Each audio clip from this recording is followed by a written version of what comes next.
All right. Hi, everyone. Good evening. Am I audible to everyone? Just please confirm once in the chat.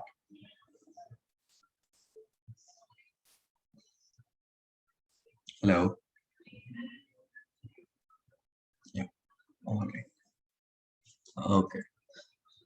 All right, guys. So today will be the introduction class. So I'll just do the intro of what my role will be. You have got to know Ritik yesterday, and Yash has already told you about what the pattern is of the course and what everything, every detail about the course is. So I'll just give a brief about what my role will be in the pre-course. So what I'll be doing is solving all your doubts regarding the Acciojob modules that are there. Because when you will learn and then when you code, you will have certain doubts and all those doubts will be cleared by me. Okay, so that's going to be my role. I'll be your TA. So hi everyone, this is Abhijit Jain. I'm a software engineer at Avamo Technologies. I have previously worked at Nova Women as an intern and at Full as an intern.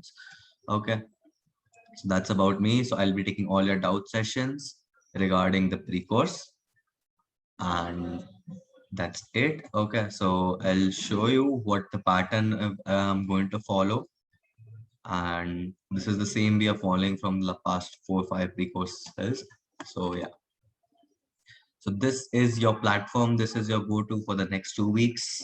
This is where you will live for the next 2 weeks and hope to see you soon in the main batch. That's what I hope. I duly hope that most of you would turn up into the main batch. I hope my screen is visible to everyone.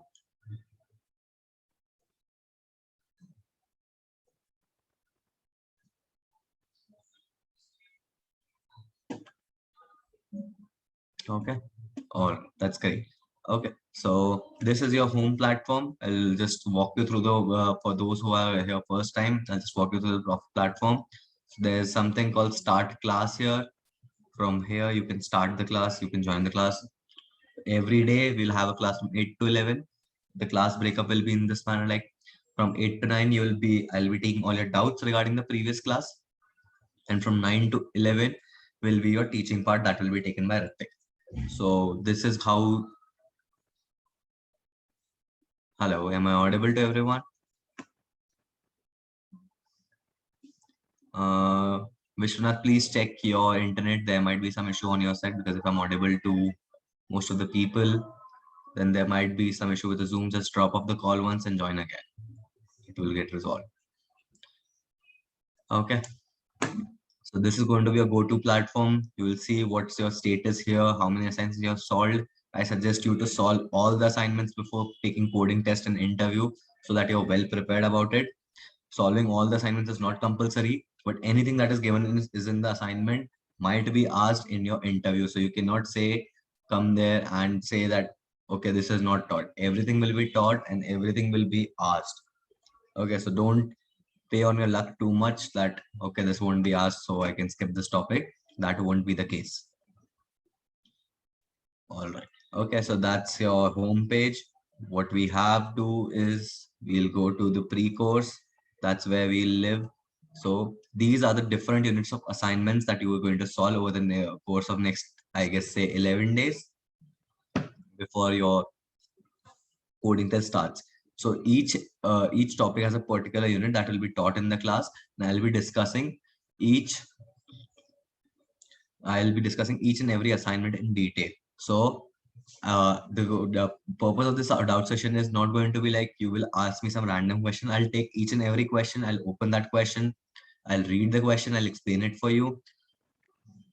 And after that, I'll solve it.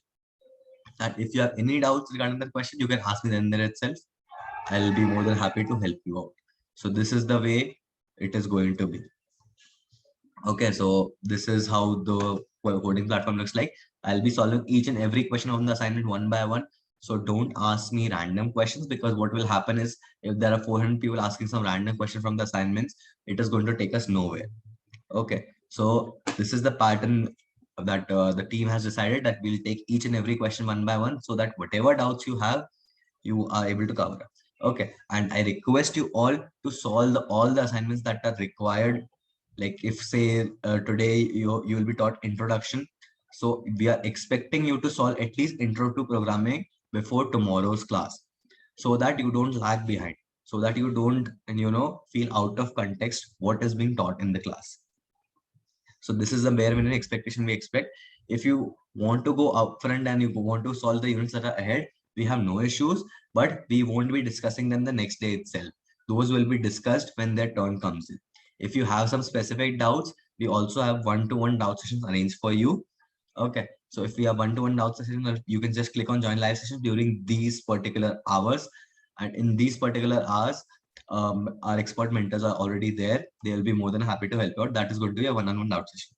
This is a general doubt session where each and every question will be taken. So even if you have solved it, you should listen to it, so that there might be, because what happens is each coding problem has multiple solutions. So there might be an easier way to do it, or there might be tougher way to do it. You should know both the ways, so that you don't know which question will require which method. Okay. You can see these assignments on precourse.acciojob.com. You just go to home, you just select Precourse here, and you land here. Okay. The questions will be on similar patterns, but not exactly the same. That is going to be the case. So don't expect like if you mug up all these codes, you'll be able to clear in the interview. That is not going to be the case. No question from this will be copy pasted directly. Each question will be framed in a different manner. They might be something similar to this, but they are not going to be exactly the same. Discord link is not correct. I don't think so. It should be correct, but yeah, the team is sharing the Discord link again and again. So you can just click on that and, go ahead. Guys, I guess from my side, I have a pretty good network connection. So I don't think there's an issue on my side. Yeah, the link is working fine. I don't think there's an issue on Discord link. I just clicked on the link. So there's just no issues on the Discord link. Please just reload your page. And no, this is for everyone. We will be starting Java from scratch. We are not expecting any pre-course knowledge. That's the motto of this course. Anyone from any stream can come here, join this. It's not only meant for engineering people from other branches or engineering people from CSE branches.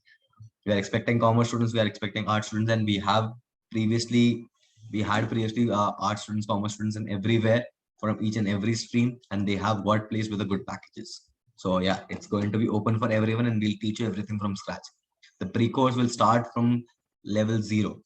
We are not expecting anything from you. The only thing we accept is basic math, like plus, minus, addition, subtraction. These things we are expecting, because this is something like 9-10 maths. Okay. So yep, that's about the platform. Okay, we'll be solving each and every assignments one by one. So I don't expect, like, if we are discussing unit 1 today, so please don't ask out from unit 2. When the turn of unit 2 comes, we'll take up the unit 2 as well. I am not saying we'll skip any of the assignments. We'll take up each and every assignment that is there. So please wait for the assignment turn, so that it doesn't get, fussy about it. Like everyone is asking a different question. So that will make it, a little messy. So to avoid that, it's a healthy practice that we have adopted, that we'll take each and every assignment one by one, and post that, after solving each assignment, I'll explain the code again. I'll ask you doubts. If you have any doubts, you can ask me. You can point the line number. You can ask me. I'll be more than happy to help you out there and there itself. Okay.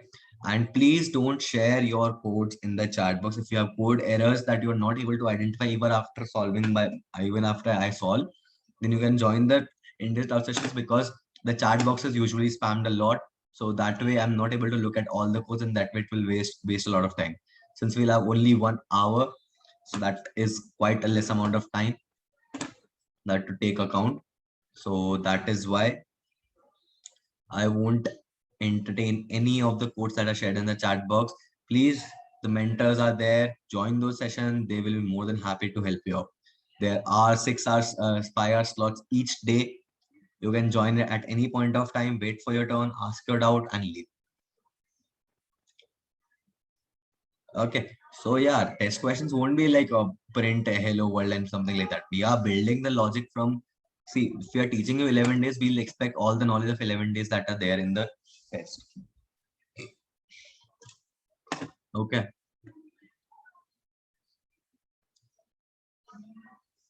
See, the code might be right according to you, Ajay, but the test case say different sometimes. The test case might not match, then the code will fail. There might be some space, something you are going wrong. Yeah, you can do JavaScript, you can do C++, you can do C, and you can do Python as well. We don't have any issue. The only thing we are telling is we will be only teaching Java, and in the main batch also we'll only teach the syntax of Java. So if you know the language through and through, then only I'll suggest you to go with JavaScript. Otherwise, it is a good practice to learn Java so that you don't have an extra baggage of learning a syntax of another language, because that syntax won't be taught anywhere in the class, that I can tell right now itself. I'm making it clear from since day one so that these doubts don't come ahead. Sir, can you please solve this in C++? Can you please solve this in Python? In the 8 to 11 p.m. doubt class and the main course, only Java will be taken care of. C, C++, Python codes will not be shared. If you have doubts, you can join the mentor sessions. They'll be more than happy to help you out. I'll just be discussing some basic assignments today. I won't be, solving anything since you guys are not taught yet. So we'll start the actual doubt sessions from tomorrow. These explanations are just for today, so that all the doubts are clear and you guys don't face any issues about it. Okay. See, it's okay if you're not able to join on the right time. We are sharing recordings for each and every lecture on Discord and on our the Precourse site as well. So you can watch the recording of the missed part. But I suggest you to join 5 minutes before the class starts so that you don't miss out on anything. Okay. Yeah, it will definitely work. There's no issues even if you are not from coding background, we don't have any issue with it. We are here to welcome you with open hands. Just click on this join live session. This will redirect you to the Zoom link where you will be interacting with the mentor directly. You can share your screen, share your code, and get your code updated. Okay. Attendance is not required. The lecture attendance is up to you. If you know it, it's up to you. But I'll suggest you to attend lectures so that you know, because the main course will start from where the pre-course has ended. We won't be repeating all these things in the main course again. So don't expect us to repeat, like we want to learn Java again from scratch. No, because we have a very limited frame of time. We have 6 months. So if we have taught you something, so there is nothing else we will do about it.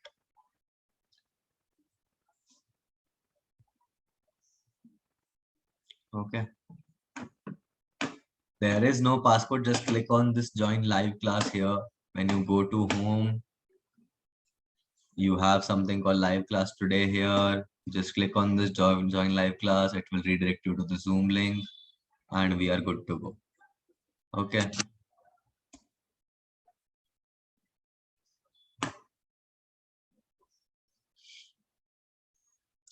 All right, we'll correct the link. Don't no worries. I'll just ask the team to correct the link. The link might not be updated. It is pointing to the last recording. We'll update with the current Zoom link. The Zoom link will also be posted on the Discord group. So if not, please don't. Guys, we won't be able to change the class timing since this is the only class timing we were able to find suitable. Since we also have people who are from working class, like who are already working somewhere. So this is the only good time we were able to find, because we'll need a 3-hour slot anyway. So this is the only good time we're able to find, because during this time, no college student has class and no other people also don't have any other commitments. The food and everything you will have to adjust because we have to compromise it somewhere. Like we cannot have it all the ways. No, Saturdays and Sundays, most of them do not have classes, but we have things planned for you for weekends. Like there'll be resume building session, there'll be contests. Okay, so there'll be resume building session, there will be contests, there will be soft skills sessions, and there'll be your mock interviews and other things. There'll be many things for you, so don't worry about it. So 8 p.m. to 9 p.m. is not going to be a live doubt session. It is going to be taken by me. So in this, I'll solve each and every question and you can ask your doubts in the chat box. That's what I just shared. No weekend is off. In pre-course, there won't be off any on weekend. Weekends also we'll have classes just like today, since pre-course is a short time. In the main course, you might have, but yes, even though it is off, but you will have certain things to do. The class might not be there, but there are other things to do. There is no difference. Upfront students don't have a placement guarantee. That's the only difference. No, you don't need to download Java. You can code on the Acciojob compiler as well. Any stream, anywhere, everyone is eligible. We don't have. Yeah, you can get recorded videos everywhere. This watch recording link is there. Just click on this link and it will redirect you to the class recording.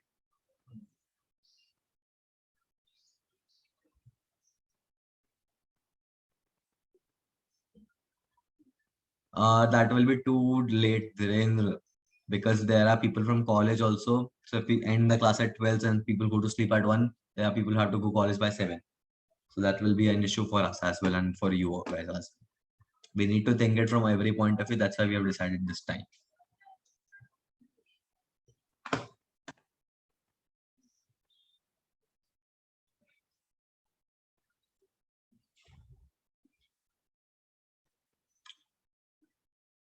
After clearing the coding test, there is something called as interview. There is going to be half an hour interview with one of our mentors, and he'll be judging you. And based on that, after that, you can enter the main batch.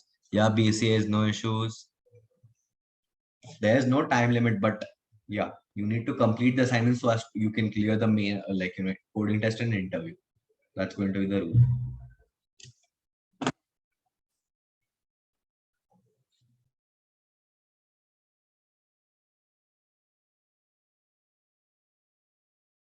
Because upfront students don't face any coding test and uh, you know the interview.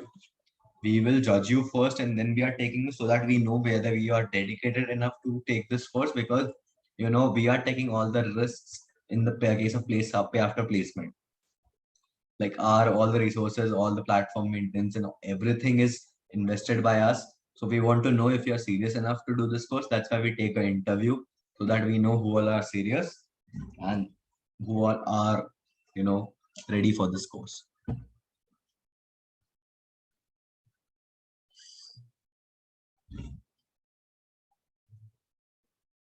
Yeah, interview coding DSA question will be asked. That is how we will judge you on the interview also.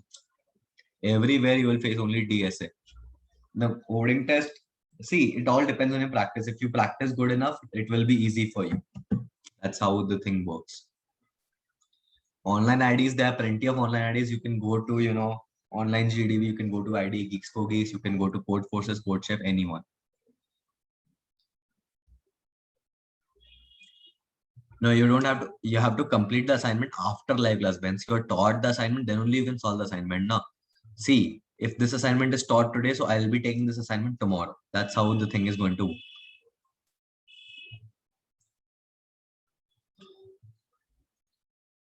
Yeah, in main batch also there'll be recordings, but I suggest you not to rely too much on recordings, because what will happen is, like, when the backlog piles up, it will be too much to cover, because every day there's a 2 hour class. That means even if you say miss for 4 days, you have 8 hours of lectures to watch before you watch the next lecture. Because what happens in DSA is everything is linked to each other. So if you miss something behind, then you'll have to first learn that and then come to class. That's how the thing is going to work here as well. If you miss some class, you need to watch it first so that you understand what's taught in next. Because what's taught in previous class won't be explained again. You will have a revision session at the end only. Ritik is going to take today's class from 8:45 or 8:50 or so.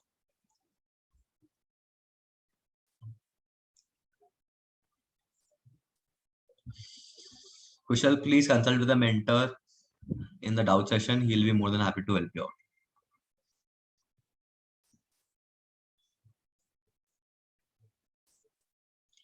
Questions will be asked similar to DSA. DSA, what you're solving, those are the questions that will be asked.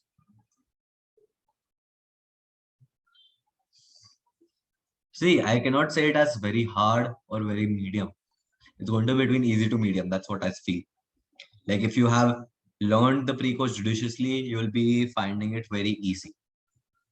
You just cannot mug up the concepts and go into coding this. You need to understand what the concepts are.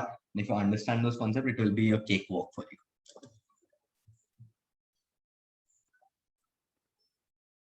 See, you learn Java and JavaScript as the main language, and after that, all are going to be the frameworks that you will learn. Please don't spam one message, guys. I'll start skipping these messages. If you're going to spam the same messages, I won't be, entertaining them.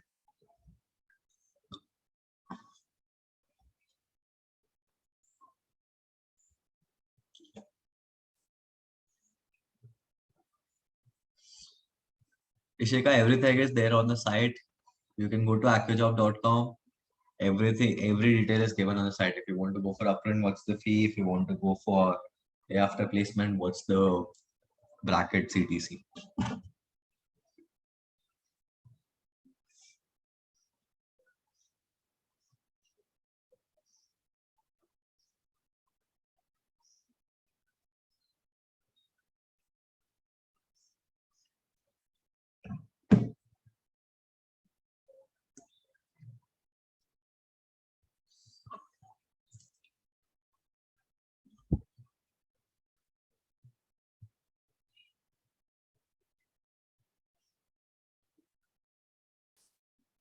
Okay. DSA means data searches and algorithms. There are different algorithms that are used to solve the question. Why upfront doesn't have job guarantee? Because in upfront we don't take any tests because you are taking the financial risk, so we trust you. But there won't be any job guarantee because we have not tested you on that. That's why upfront payment doesn't have any job guarantee. The opportunities will be entirely same. The course will be entirely same. There will be no discrimination at all. So it's going to be up to you. Like, that's about it. There is no upper cap on the number of people selected in the main batch. We are open to as many students as we get, but we only want serious students because like the course is going to be time intensive, and if you're not ready to invest your time, like it will be a pain for you at the end of the day, and we don't want something that is going to be burden for both of us. We also want to get you placed as soon as possible, but you need to invest a good amount of time with us. Like daily time commitment will be around minimum to minimum 4 to 5 hours, including class. Like 3 hours will be lectures, to at least 1 or 2 hours you need to practice on your own so that you are able to get the grasp of DSA. Difficulty of interview level and coding test will be similar. There are no difference.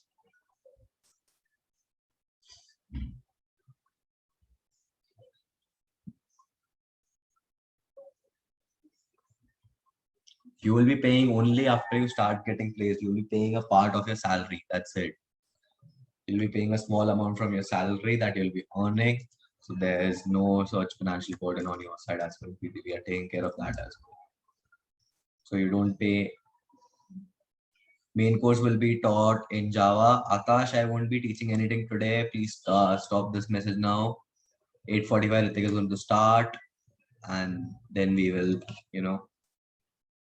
I won't be taking any such doubts from tomorrow. Tomorrow onwards, we'll straight away take questions. So that's not an issue for us. We will be teaching Java from scratch.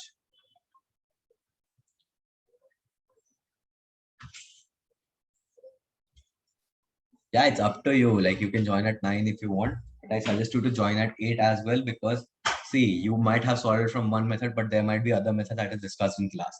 So it's always a good thing to learn more methods to solve the same problem.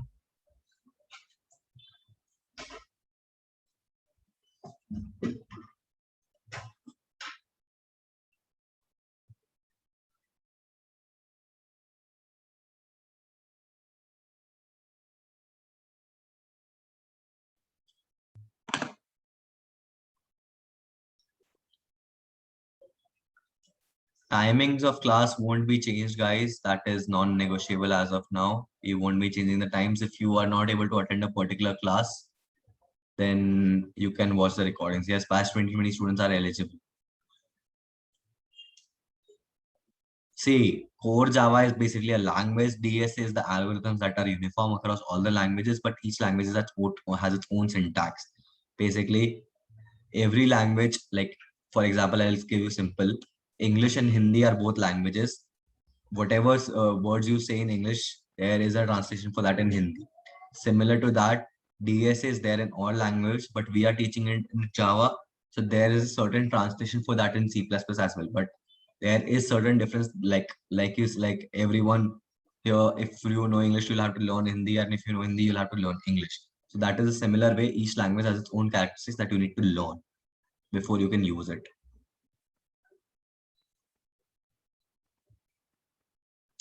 See, I'm not going to pitch why you should not join rival schools. See, Acciojob is all about personalized learning. We are here to help you out. You will have a batch manager, you will have regular doubt sessions, you will have regular mock interviews, and we have best of alumni networks.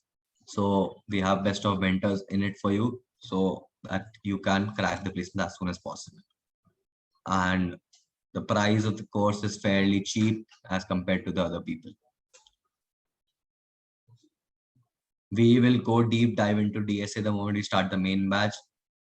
We'll start from basic till advanced DSA. Everything will be taught. Yeah, questions will be asked or based on whatever I am teaching here. So there will be nothing else that will be asked.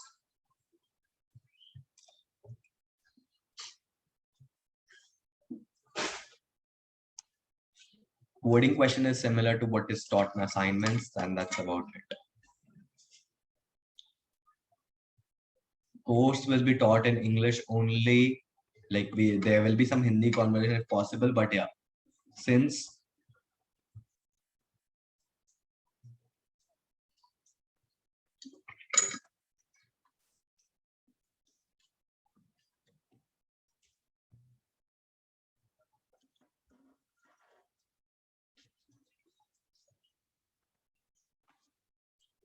this all is DSA only. DSA doesn't mean only data structures. We'll need to first learn the basic languages. So that is what will be asked to you.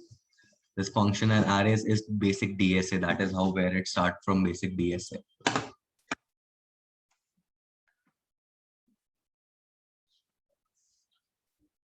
This is the mentor session. After that, Ritik is going to join. Yeah, 11 p.m. to 12 a.m. There will be a mentor, like the one-on-one doubt sessions are there. No, you don't have to pay before you get a job if you go for pay after placement. Rupesh, when you open these things, there are coding questions in there. These coding questions means DSA only. Everything that uses large, the DSA full form is data structures and algorithms. Algorithms is what you write to solve. Yeah, 100% guarantee is there for placements. If you are solving all the assignments, if you are fulfilling your duties, then there is guarantee of placement. That is for sure.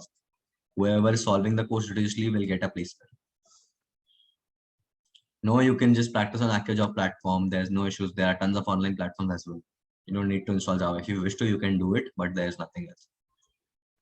No, you don't need to pay after clearing test on 15 September. No. There will be no difference in upfront and pay after. It's just that there's no guarantee in upfront. That's the only difference. Yeah, anyone can crack Google, Amazon these days. It's up to you. It's up to your hard work. That's all that matters. The only thing that these companies demand is skills. How to build English communication, just start speaking, be it, a little breakthrough, but yeah, you will start learning these things.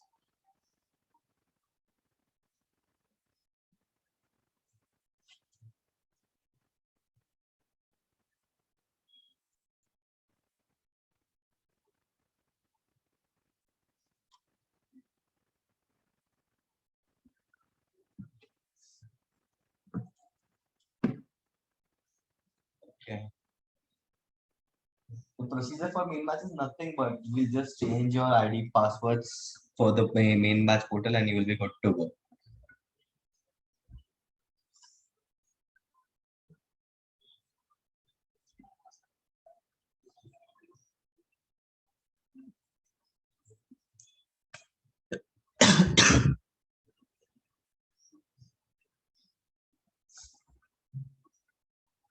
No, this course is mainly for SD.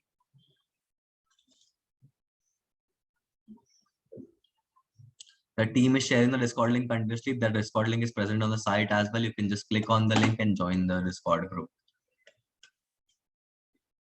When you go to home here, just go to Precourse. There is join Discord and ask doubts. Click on that, and that's it. Live recording is present right here. Just click on this watch recording link, and it will redirect you to the recording. You can attend the classes in that, but the interview you will need a laptop for sure because you'll need to code there. You'll need the laptop and coding test, and you'll need the laptop while practice as well. You cannot practice in a phone.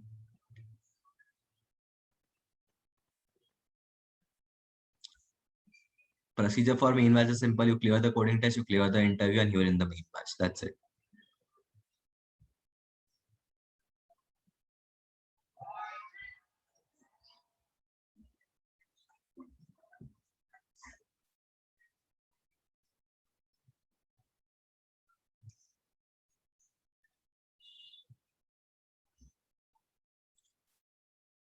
Dikshita, you'll have to check the eligibility criteria. There might be a case that you're not eligible for pay after placement program.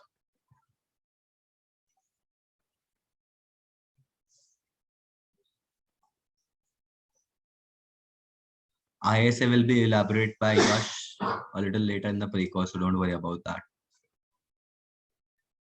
Guys, please don't repeat your questions. I'll start skipping them very blandly. If you want me to do that, or I'll switch off the chat box next time. I want your doubts to be entertained. That's why I'm taking in this manner.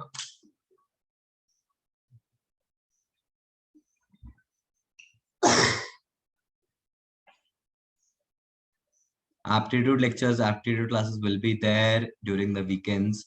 Don't worry about it. We'll give you aptitude assignments, whatever they're needed.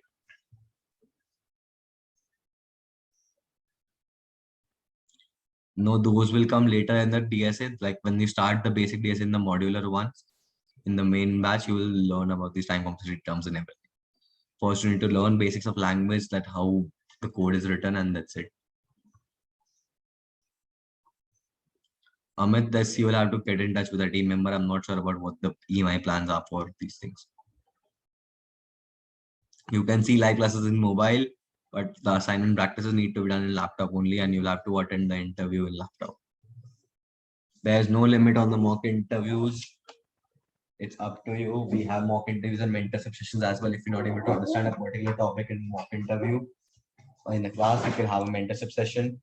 And whenever we'll need, like mock interviews are held on regular basis after each module, so that we know what's your progress there.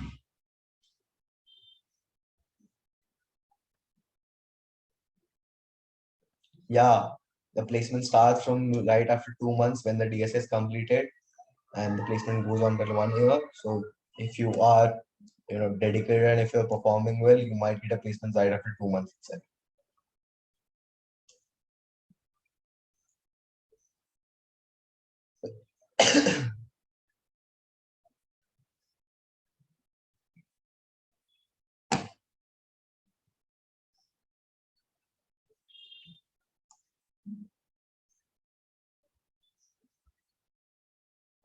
Everything will be taken from scratch, so there's no tech or non-tech student terms required. It's going to be up to you, whatever you want to solve.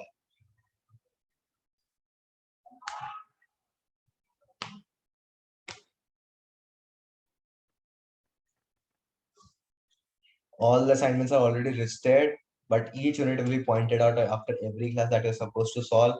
If you're able to solve the assignments that are ahead of it, it's well and good. If you're not, it's well and good.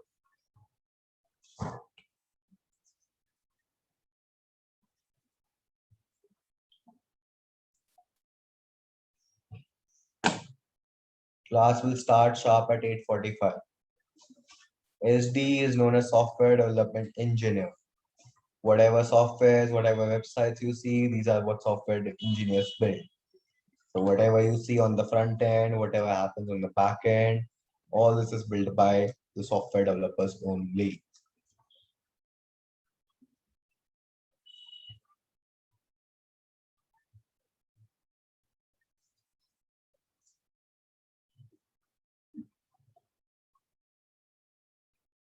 Interview will be one-to-one.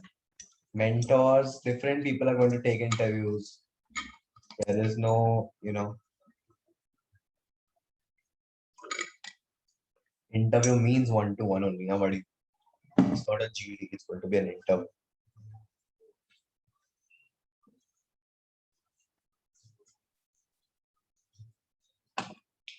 See, Hindi is not an issue But what happens is when a person comes from South or something like that who doesn't know Hindi, then you guys will start facing issues. So it's always a healthy practice to learn English so that you don't face any issue, because English is right now the common language that is used everywhere.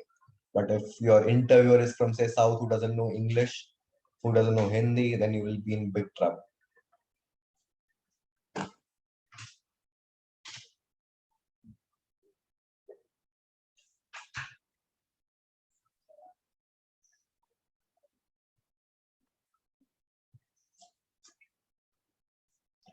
The class is going to start sharp at 8:45, so don't worry about it.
Whoever cracks the test will get a chance for the interview, and once he cracks the interview, then he'll get in the main course. There is no upper limit on the number of students that are there in the main course.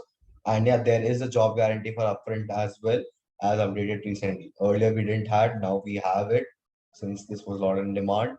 So yeah, we are giving job guarantee. It's just that we don't want a financial burden on you.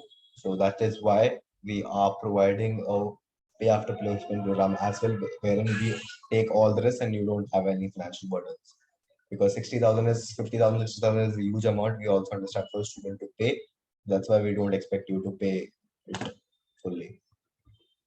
Yeah, you will need a webcam for the interview for sure. There is no limit.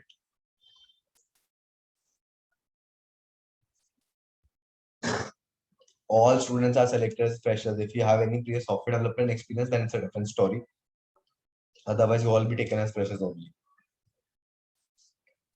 If you have the experience in the same field and the same job profile, then you will be taken as an experienced guy. Otherwise, you will be taken as a fresher only.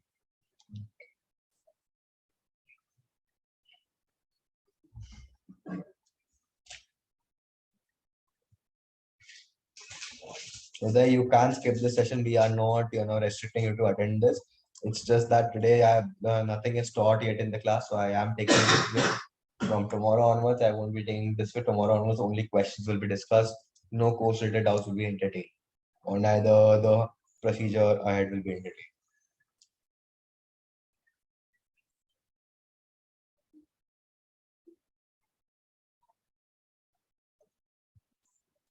Yes, it will be one-to-one some with some of the mentors.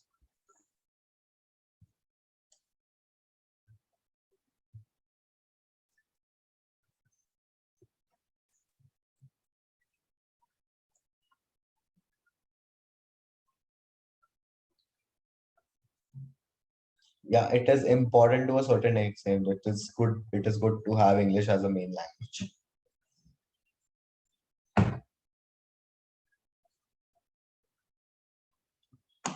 There is no easy way, bro.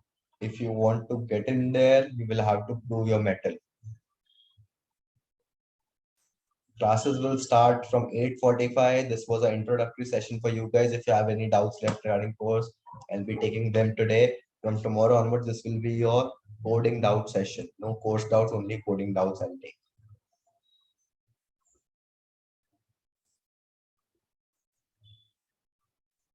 You won't be able to join the main batch if you're not clearing the coding test and interview.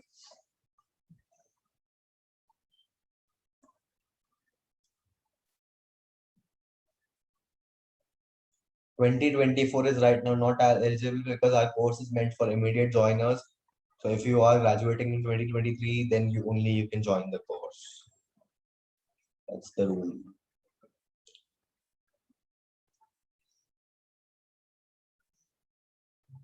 Please don't ask remote approval of these.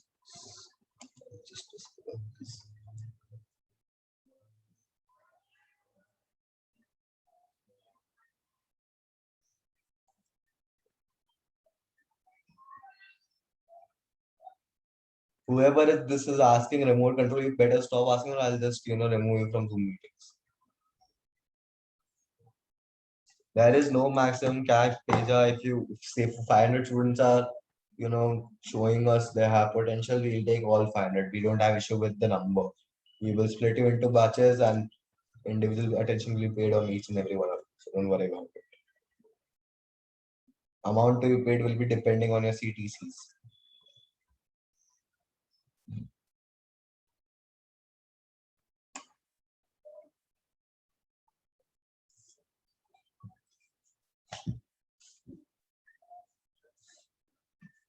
Now you can continue with recording sessions. We have no issues. It's up to you.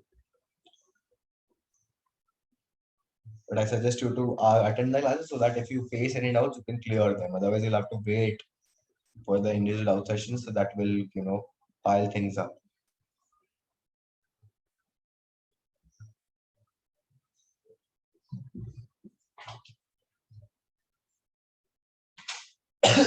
If same question is going to be printed 10 times, guys, I'll stop seeing the chat from tomorrow onwards, because if this is the way it is going to be for coding questions as well, I'll just stop seeing the chat.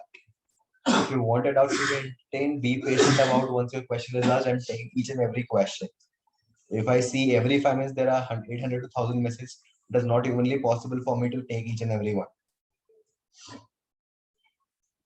Because I am just one person taking doubts for 800 people, so you need to think it that way.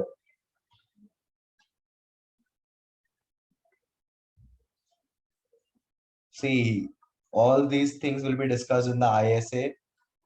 Please wait for that.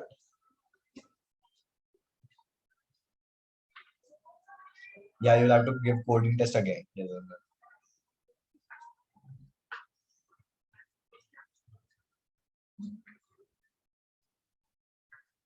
So hope you guys don't have any doubts regarding the platform, regarding the pre-course now. Okay. So Ritik will start in next, I guess, 5 minutes. I'll just confirm with the team. And I'll just...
Everyone from anywhere is eligible. It's just that the pay after placement program has certain eligibility criteria. Otherwise, you can join upfront and everyone is eligible. There is no such difference. Okay. So I'll just stop sharing now. Ritik is about to join, so you'll have a couple of minutes to get your water break, and Ritik will start switching from today. So I'll see you all tomorrow. Okay. All right, guys. Thank you so much. And from tomorrow onwards, there won't be any such doubts that will be entertained. Ritik will start with the class, and I'll just take the cooling doubts. That's it. No course doubts will be taken care of. Okay. All right, guys. Thank you so much.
Hello. Good evening, everyone. Okay, first of all, thank you everyone for joining on India-Pakistan match today. Really means a lot, right? Again, also shows that you are dedicated for the course. Yes, let me quickly start. Let me show my camera. Okay, just give me a minute. Let me quickly start this.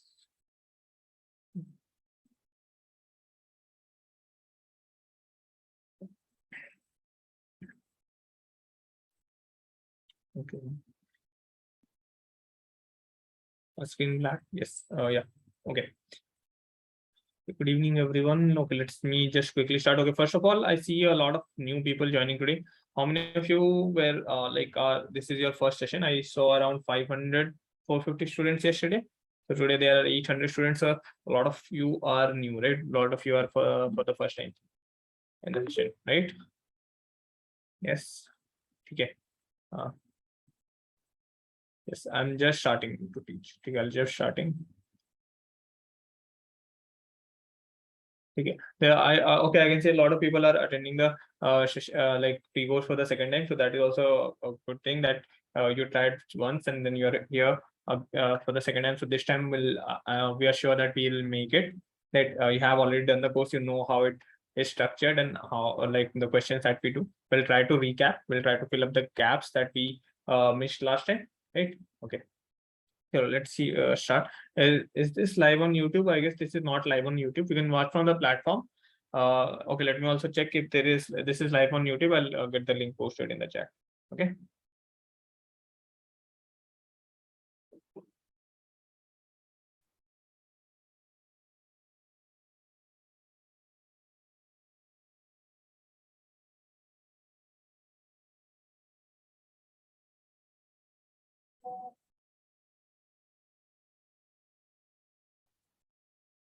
Okay.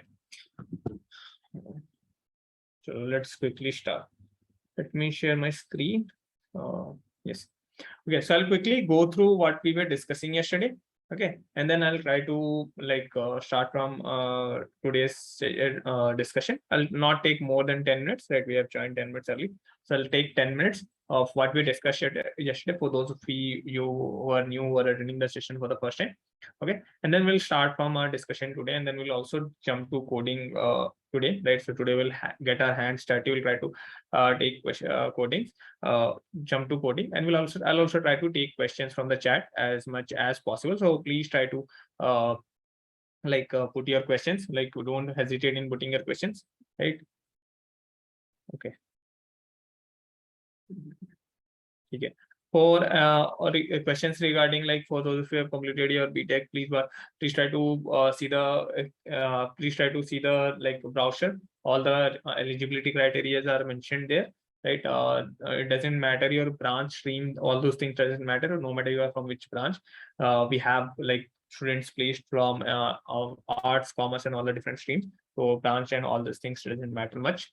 Okay. I'll also try to cover things in Hindi. So for those of you who are not very much comfortable in English, so don't get worried. We'll try to cover things in Hindi as well. So yeah. Okay. For those of you, few things. For those of you, if you're seeing any lag or something, please try to refresh your screen once. The lag should go away. Also, in case you are facing issues due to internet connection, please turn off the chat and the incoming video and just focus on the screen. Okay, that would also help us help to get the entire bandwidth for the like screen. Okay. Okay, now we have to make notes. I won't advise making any notes out of it. All the things that I'll write on the whiteboard, we will get this thing shared with you on the Discord and on the platform as well. So you'll receive all these things. Apart from this, you won't need any other thing, any questions that we want to get, any questions that won't be covered by you. Okay. Okay, before I begin, is audio, video, and screen clear to everyone? Right? Yes. No issues there? Okay, fine.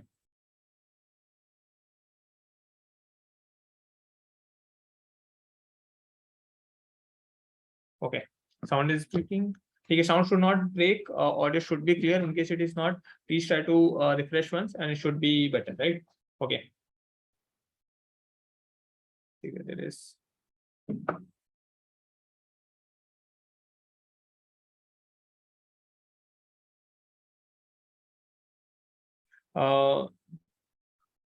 Yadunandan, please get in touch with Rudransh once on Discord. Okay, try to explain your scenario.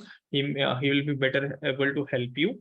Okay, in case you have already appeared once, you can try to appear this, try to cover like attend the classes. That would help you better understand in case what were the things that got missed last time. You'll be able to recover. And like all the topics you have already know what are the things we'll cover. So try to practice more and more questions that will help you better this time, right? Okay. So let's quickly start. Okay. So what we were discussing yesterday, see, why, firstly, what are the things that I need from you? So I need only one thing that from you, all of you, is patience. Right. I want all of you to be patient with me. See, learning something is learning something which is actually very new to all of us is a like big task in itself, right? We cannot learn, let's say, language like French, Spanish, or something. If I give you, you will say, sir, you know what? I need time to learn these things because it will take time. Right. So we need patience and we need time to cover these things. We need time to understand this, right? So I will try to teach it with the slowest pace that we can, so that any student who does not have any context, right, who is using the laptop for the first time, who is sitting in front of a coding thing for the first time, he should be also able to grasp things. Okay. So I'll try to go with that pace. I'll not take a pace fast, right? I'll not go fast. I'll try to be slow. And only thing that I want you from all of you is to be patient with me. That is the only way we can learn, right? Okay. Next thing, why to choose engineering? Why a lot of you are from different backgrounds and you are trying to switch your careers. You are trying to switch completely your domain, right? You may have done your bachelor's in arts or commerce, right, or a different stream. Right. So this is not live on YouTube. Please watch from the platform itself today. Tomorrow we'll see if we can put it live on YouTube. Okay. Okay. So I know a lot of you are switching things, right? So it may not be as easy from as compared to someone who is coming from computer science background or coming from an engineering background, right? But trust me, this is the easiest thing that you can learn within a 6 months duration, and you can be really good at it, right? 6 months is well enough time to learn all these things. Okay, and this is the only industry where you are paid as per your skills. No one asks for a developer who does not code, right? No one asks for an engineer who is not able to code in the industry. It doesn't matter in the industry from which background you are, until unless you are able to code, right? The only thing that matters is whether you are able to understand the concepts related to computer science, whether you are able to do things like coding, do things, you understand things like data structures, you understand things like what is a front-end technology, what is back-end technology, right? So until unless you understand this thing, it doesn't matter to anyone which background you come from. Most of the people I work with, I currently work as a software engineer with Microsoft. Most of the people I work with are coming from different backgrounds, like commerce, arts, mechanical engineering, civil engineering, electrical engineering, and do not have computer science background in general. Okay, so it doesn't matter from which background you come from, unless you are able to understand things, you are able to do your work, nobody cares, right? Okay. Okay. So let's move to the things that we'll cover in the course. So our course is majorly structured in 3 parts. Okay. For those of you who attended yesterday's session, I know this is going to be a very quick recap. Please be patient with me. Okay. I'll just try to quickly summarize what we did yesterday. Okay. So our course is majorly designed into 3 parts, right? Data structures and algorithms, front end and back end. Okay. 3 parts of our course. You will be spending around 2.5 months in the DSA, 2 months around in front end, and 1.5 months around in back. Okay. Now, what are these three things, and why these 3 things are important? How are these things that we can understand right now? Okay, what are these things that we can understand right now? So let's take a very basic example. Let's consider you are going to visit a site, let's say Google. We search n number of things on Google every day. हम हर रोज Google पे जाते कुछ ना कुछ search करते हैं, right? So we search everything every day, something or other thing on the Google. Okay. So let's say we go to Google and we are typing pictures of dogs. What happens next? As soon as we click on the search button, we see the results, right? In let's say 0.008 seconds, at less than 1 second. Okay. I can't hear the voice. For those of you who are facing related to voice, screen, audio, video, please try to refresh once, please try to rejoin. That should resolve the issue. There is no issue from my end that I can share with certainty. Okay, because I've checked before starting the stream. Okay. Audio, it should be clear. Okay. Okay. My voice is echoing. Is it happening for everyone? I'm seeing a lot of audio comments. Is the voice echoing? No, right? Clear, right? Okay. For YouTube, we don't have live today. We'll start live from tomorrow. Okay, please don't ask the same question again. We'll do that live tomorrow. Okay. We don't have that today. Okay. So let's continue. Okay. So whenever you type things like, let's say, pictures of dogs, you got the result, and we never worried about how these pictures of dogs are coming from.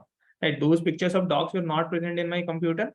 It was not present anywhere in my local machine. Right? मेरे machine पे तो नहीं था.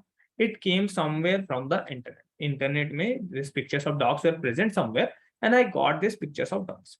Okay. Now, the question is how did this thing happen? So there is actually a piece of machine, and there is a software on the internet that is trying to do this search on the internet, and that is trying to give me the pictures of dogs. Okay. So we have a machine on the internet which is having a software in it, and which is trying to search for the pictures of dogs, and that is giving me the result that this is the results of pictures of dogs that we found on the internet.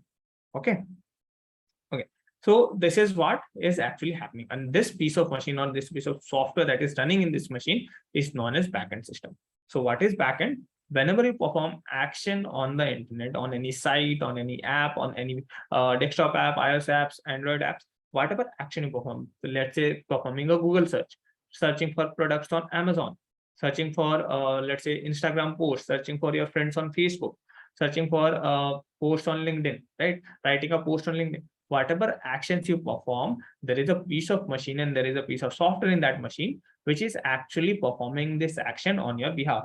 When you're searching pictures of dog, this machine is trying to go to the entire internet, try to search for all the pictures of dogs, and then give you back the results, right? Okay, so this entire piece of software which is actually doing the work is known as backend system. Okay, got it? Yes, no, understood everyone? Backend, what backend is? Basically the piece of software that is doing the work for you, right? We have a lot of sites, we have a lot of apps, we have a lot of desktop app, iOS app. Then whenever we perform some action, there is a machine which is doing this piece of work, and this machine is known as a backend system. Okay. Okay. Okay. Okay. Just a second.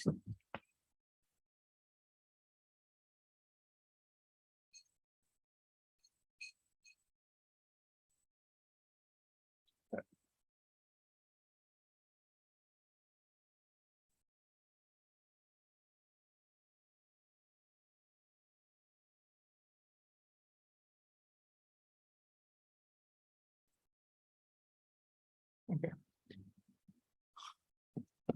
Okay. For recording the class, you will already you will get the recording as soon as the class gets over. So don't worry about the class. You will get the recording. Okay. So this is what backend is. Okay. Next, what is front end? So front end is the thing that you see. Front end, like from the name itself, it might be sounding like front end is the thing that we see. Back end is the thing that is happening somewhere in the back, right?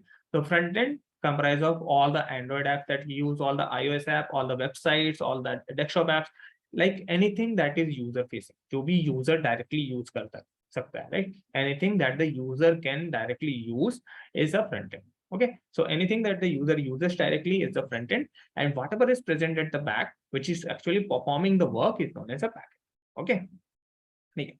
So this is these are the two major divisions of any software that you might be using in your day-to-day life. For example, you might be using Ola or Uber to book your cabs, right? So the Android app or the iOS app that you use in your device, that is the front end.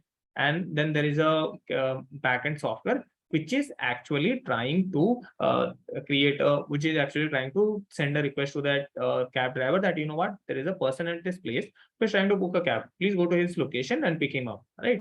So there is an actual machine, there is an actual software that is doing this piece of work.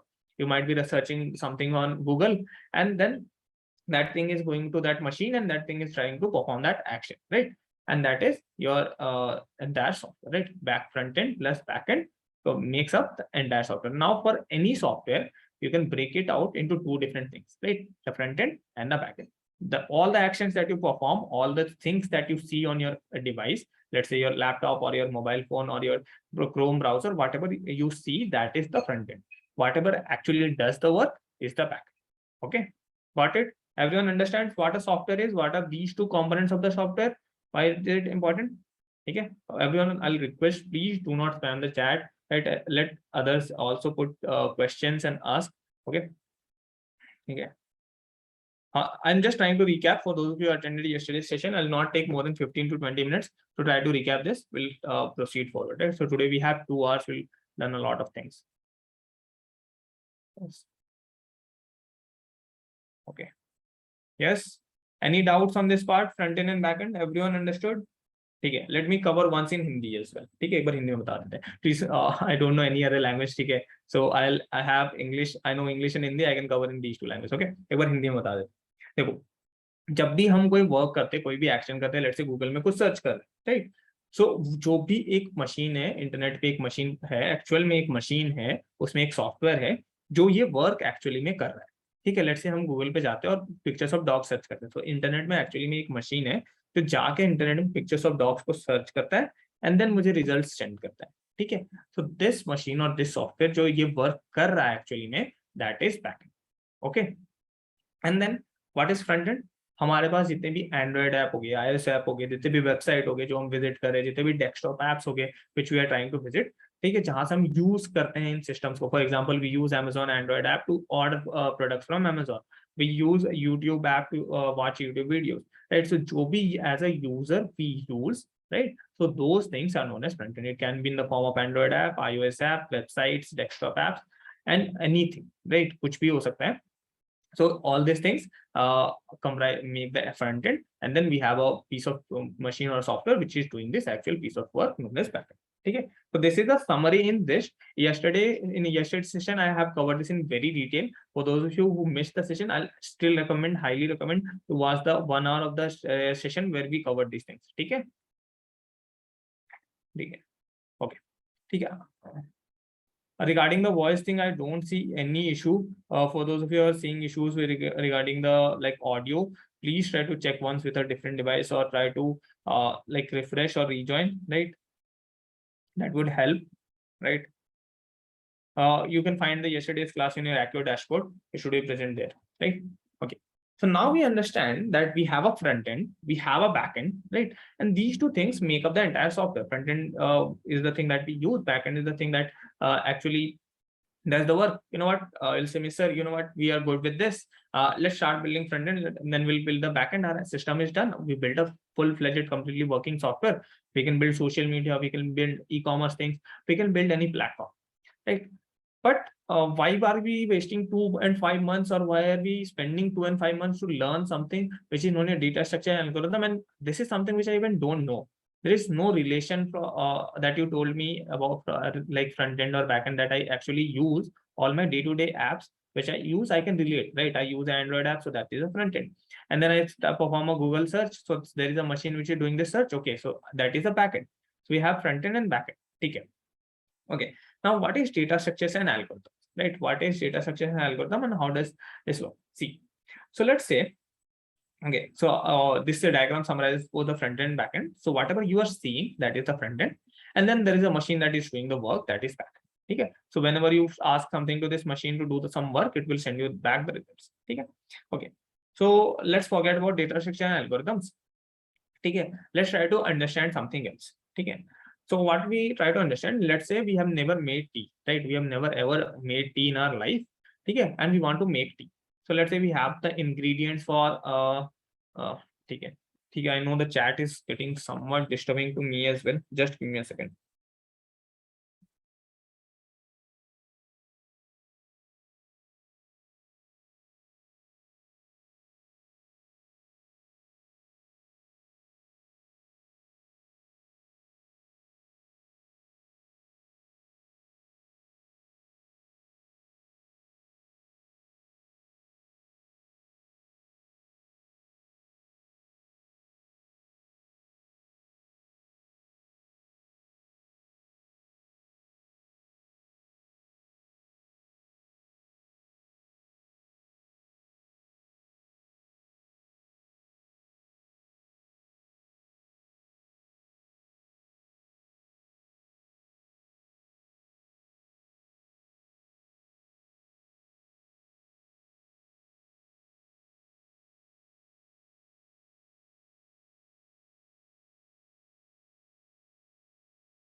Okay. Sorry, some of the chat got messed up, right? Okay. Okay. I want to trust you all. Like I know that you all are spending your time to study with me, and you are missing India Pakistan game. That literally means a lot. Actually, at least for me as well, right? So I'll not disable the chat. Okay. Please do not spam. If I see spamming going on continuously for next 10 minutes, I'll sure disable the chat. Okay. So please do not spam. Okay. Do not spam anything. Just try to focus on the thing that we are learning. Okay. And if put doubts, if you have doubts, I have no worries. I don't. That is the only reason I don't want to disable the chat.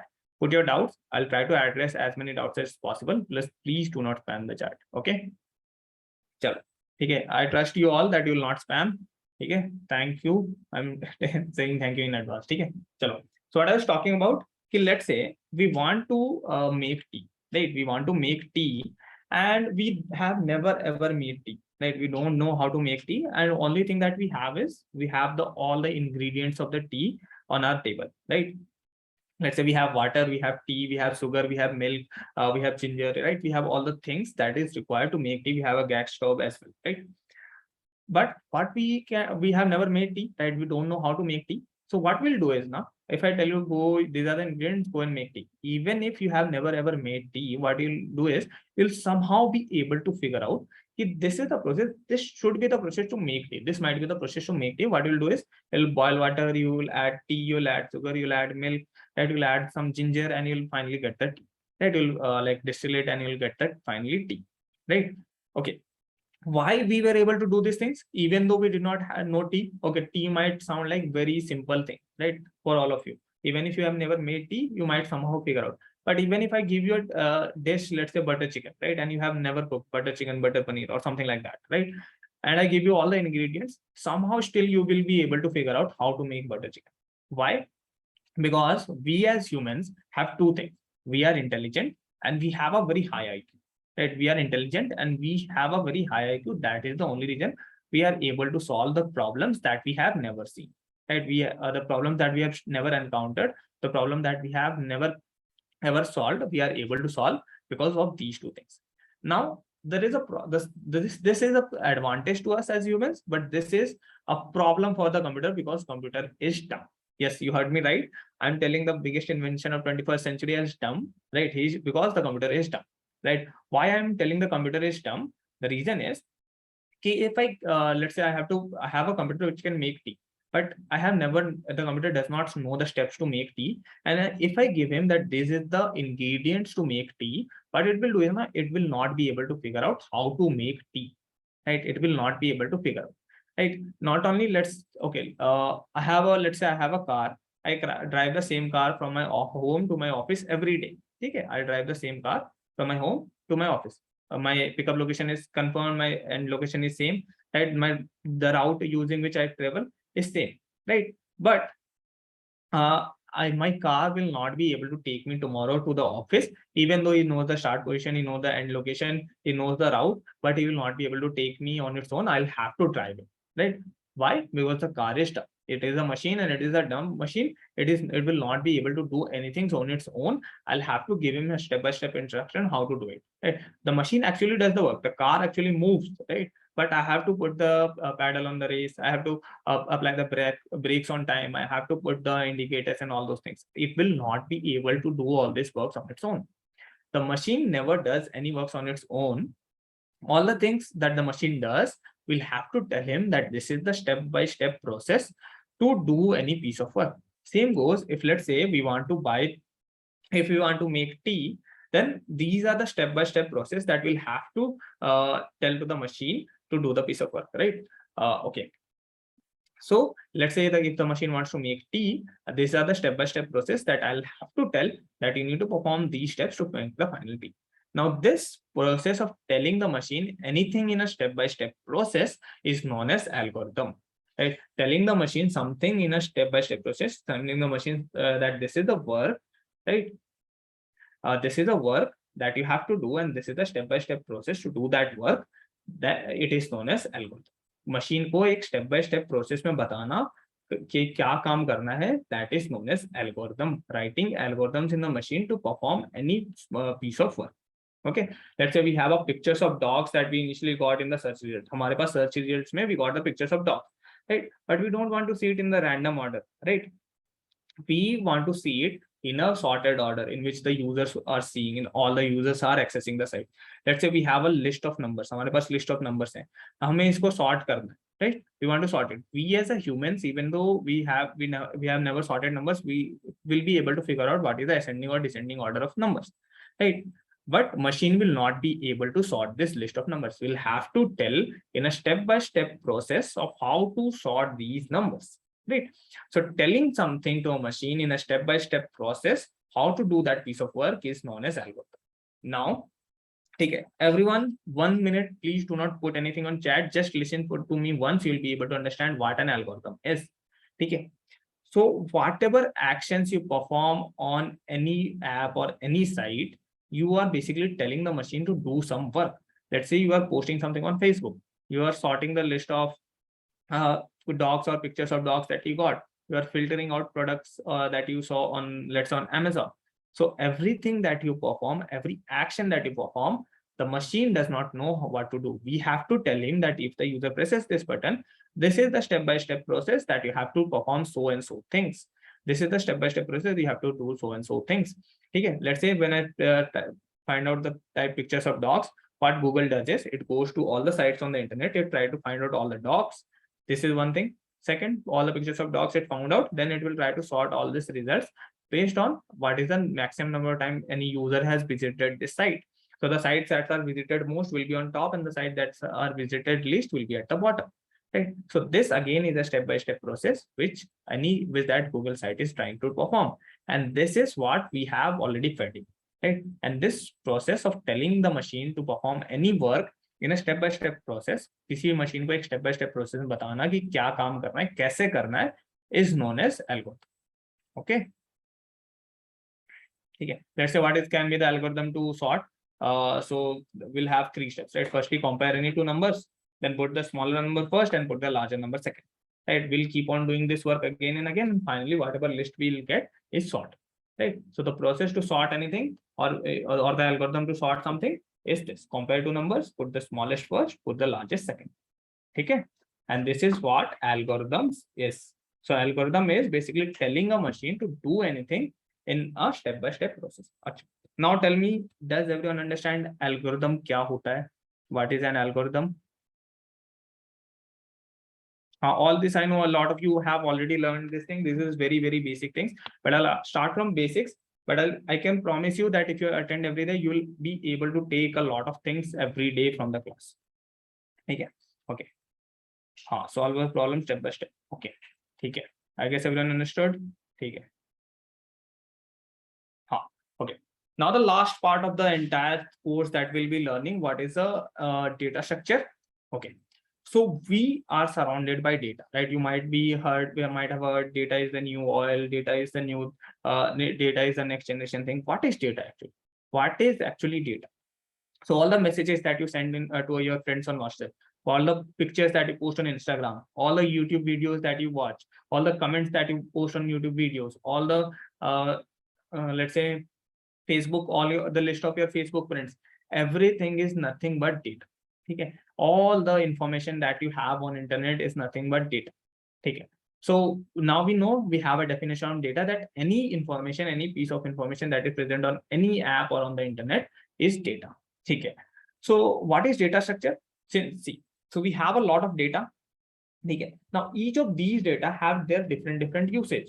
Let's say YouTube video can be used to watch a video. Facebook post will be should be shared by some other people, right? Instagram reel should be posted on Instagram.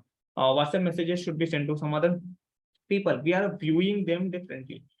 Every data has a different usage. Every data will be viewed differently. Every data should be stored differently, right? Because we are viewing them differently, we are using them differently, so it should be stored differently. Since every data has different usage, we'll be storing them differently. So that, why will we store them differently? Because we'll try to if we try to store data differently, we will be able to use it most efficiently. Different data का different usage है, हम उसको differently store करेंगे ताकि हम उसको most efficiently use कर सकें. ठीक है.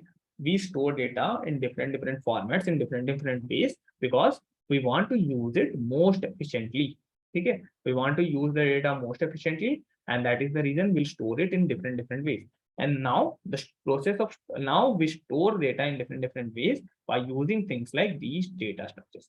We have a lot of data structures. What are data structures now? So data structures are nothing but different ways to store data. Why do we store data differently? Because we have different usage of each of the data. All the data is different from each other, and we want to use them efficiently. Different ways to store it. So that's why we want to store the data differently. Okay. And this is known as data structure.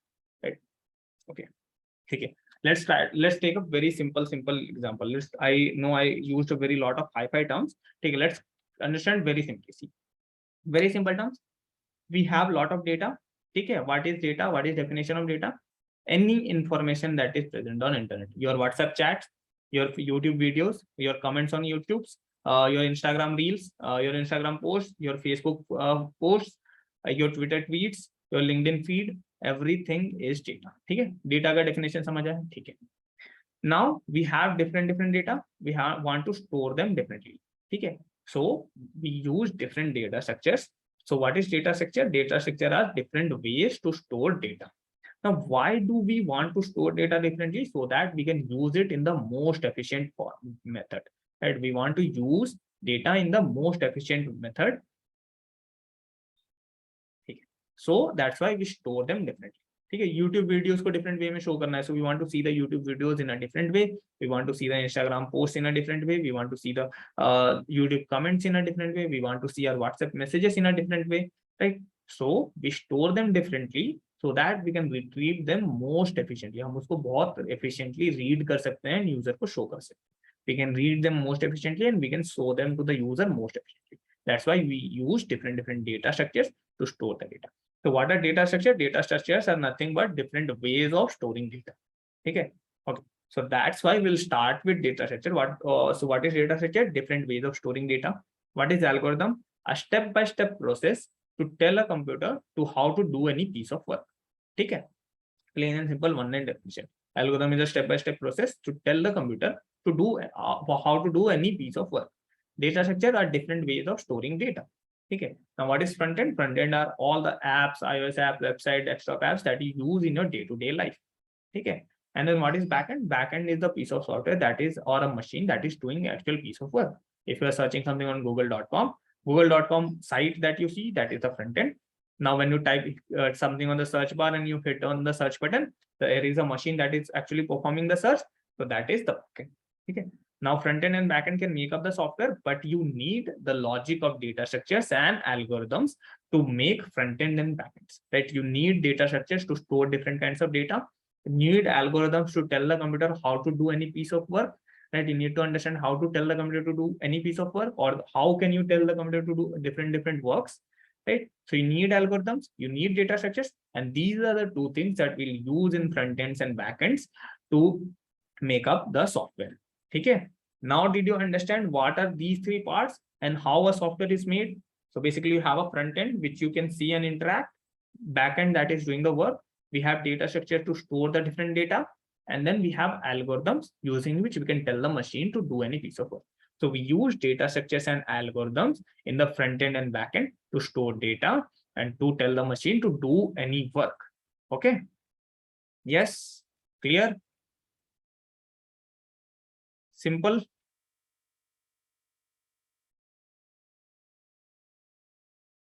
Okay, we give commands to computer in various languages and how we make first language in computer. Yes. Okay, I'll come to that. How was the first language made? That is something which I'll cover. Yes. So this was the entire like recap of what we learned yesterday. I did it in 20 minutes, but we covered this entire thing in very detail in 1 hour. For those of you who are still having doubts, I strongly recommend please watch the yesterday's recording. Right? In case it is clear, we can proceed. Right? Yes. No more doubts. I see clear, everyone. Yes. See, I don't expect that everyone will be understanding 100% in the class. Right? I always say, try to, even if you are understanding 50% in the class now, you are doing very good, really very good. Okay, if you are able to understand 50% of in the class. Why 50%? I am telling why 50% is a very good number. Just recall what was the percentage of things that you learned in your school days or in your college in the same class. If you spend 2 hours in the class, I don't think we were able to get 10 to 15% of what was taught in the class, right? And we still somehow managed to score good. We still were able to understand something, right? So 50% is a very good thing. Okay, so 50%, everyone above 50, fine. Okay, yes. So 50% is a very good number. You can recap, you can rewatch, you can see the notes again, and you'll be able to get it. Okay. I don't want to disable the chat because I like interacting, because that will make the class completely one way, right? Okay. And I expect that no one will spam. Okay. What is backend? Backend is the piece of software that is actually doing the work. Let's say google.com पे pictures of dogs search करा, कोई तो machine है. There is one machine which is going to the entire internet and searching for the pictures of dogs and sending me, right? Okay. Tomorrow we'll have a monitor chart. Don't worry on this. Okay. There won't be any spams on tomorrow. Okay. So please bear with me. I'm not trying to block the chat. Okay. As long as I see that it is bearable. Okay. Now let's proceed to the next thing. And here I asked a question yesterday, right? I'll now come to that. Okay. I'll come to the questions and I'll see how many of you found out answers, right? Okay. What you told about search button. Okay. See, whenever you go to Google, you see the Google homepage. That is your front end. When you type something and you click on the search button, as soon as you click on the search button, there is a machine on the internet that gets into action. That tells that, you know what, there is a user who is looking for pictures of dogs. Let me do that work and send him the pictures of dogs. Right? So he will send that pictures of dogs. Okay. And that when this action happens, when that machine starts to work, as soon as you press on the search button. Okay. Now let's come to the very basics. I know, okay, a lot of you got the answer. Compiler. Compiler, translator, okay, interpreter. Okay. So what is a machine? Like, what is a machine? A machine is basically your computer, your mobile phone, your laptops, right? I am not asking the definition that you heard in 3 Idiots. 3 Idiots wala definition I'm not asking. What is a machine? What is a machine? In my terms, I'm acquainted with the machines like laptops, mobile phones, desktop, right? All these things. So I will be talking about, whenever I say machine, it simply means a laptop or a mobile phone or a desktop. Okay. So how this machine was made, or what is the language of this machine? See, so when someone very firstly made this machine, so the machine understands only two things, that is 0 and 1. But any machine on the earth, any machine, any computer, okay, any computer understands only two things, 0 and 1. And this is the language of the computer, which is known as binary language. Why binary language? Because it has only two alphabets, that is 0 and 1. So that's why we call this language as binary language. Binary means two. Okay? Binary मतलब दो होता है, two. Okay. So since the language of the computers has only two alphabets, that is 0 and 1, so we call this language as binary language. Now, why only two alphabets? Why not 10, 15, 20, 100? Sir, so why it is two? Because machine only understands electricity. So 0 is nothing but low voltage. Let's consider minus 5 volt. Or is this actually minus 5 volt? No, it can be minus 10, minus 15, something. But yeah, a lower voltage. Okay. And then 1 is simply a high voltage, that is plus 5. Okay, so we have a low voltage that can be a negative voltage or minus 5 volt, minus 10 volt, depending on the machine, different machine. And then high voltage is plus 5 volt. Right? Okay. Okay. So we have two zeros, we have 0 and 1, two alphabets that the machine can understand. Now, we understand English, the machine understands 0 and 1. There is a big gap, right? Okay, there is a, okay, my video is very, yeah. So we understand English, the machine understands 0 and 1, and there is a very big gap in our language. We can speak English, Hindi, Telugu, Malayalam, Kannada, right? All the different kind of languages, but machine only understands 0 and 1. Okay. Now, if you search for the very first computer that was built, you'll see that image.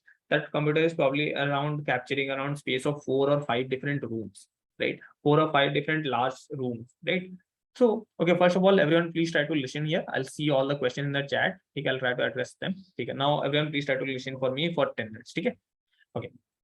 So that computer was very large. Okay, that computer was very large, the very first computer. Why it was large? Actually, because it was large because the computer did not have any other form of input. It does not understand any language. How do we tell the machine anything? We use our keyboard, we use our mouse, right? So at that point of time, the computer only understood 0 and 1, and keyboard, mouse, all these things were not there. So we were telling the machine in actually 0 and 1. So let's say if I want to perform an addition, I can't tell that machine that, okay, you know what, do this 10 plus 15, because machine does not know either 15, machine does not know this plus thing, machine does not know this 10. Machine knows nothing. Okay. So what we will do, we'll say this 15 in form of 0 and 1. Okay, however it looks like. See, in form of 0 and 1. Okay. We'll tell this plus in the language of 0 and 1, and then we'll tell this 10 in the language of 0 and 1. Whatever is the language of 0 and 1, let's say we can somehow tell the machine in the language of 0 and 1 what 15 is, what plus is, what 10 is. Right? We'll tell the machine, and then the machine will get into action. You know what, I know the language of 0 and 1, and I can do this, right? So machine can do this, but we have to tell it in the language of 0 and 1. Now this is a problem because we are not very much used to the language of 0 and 1.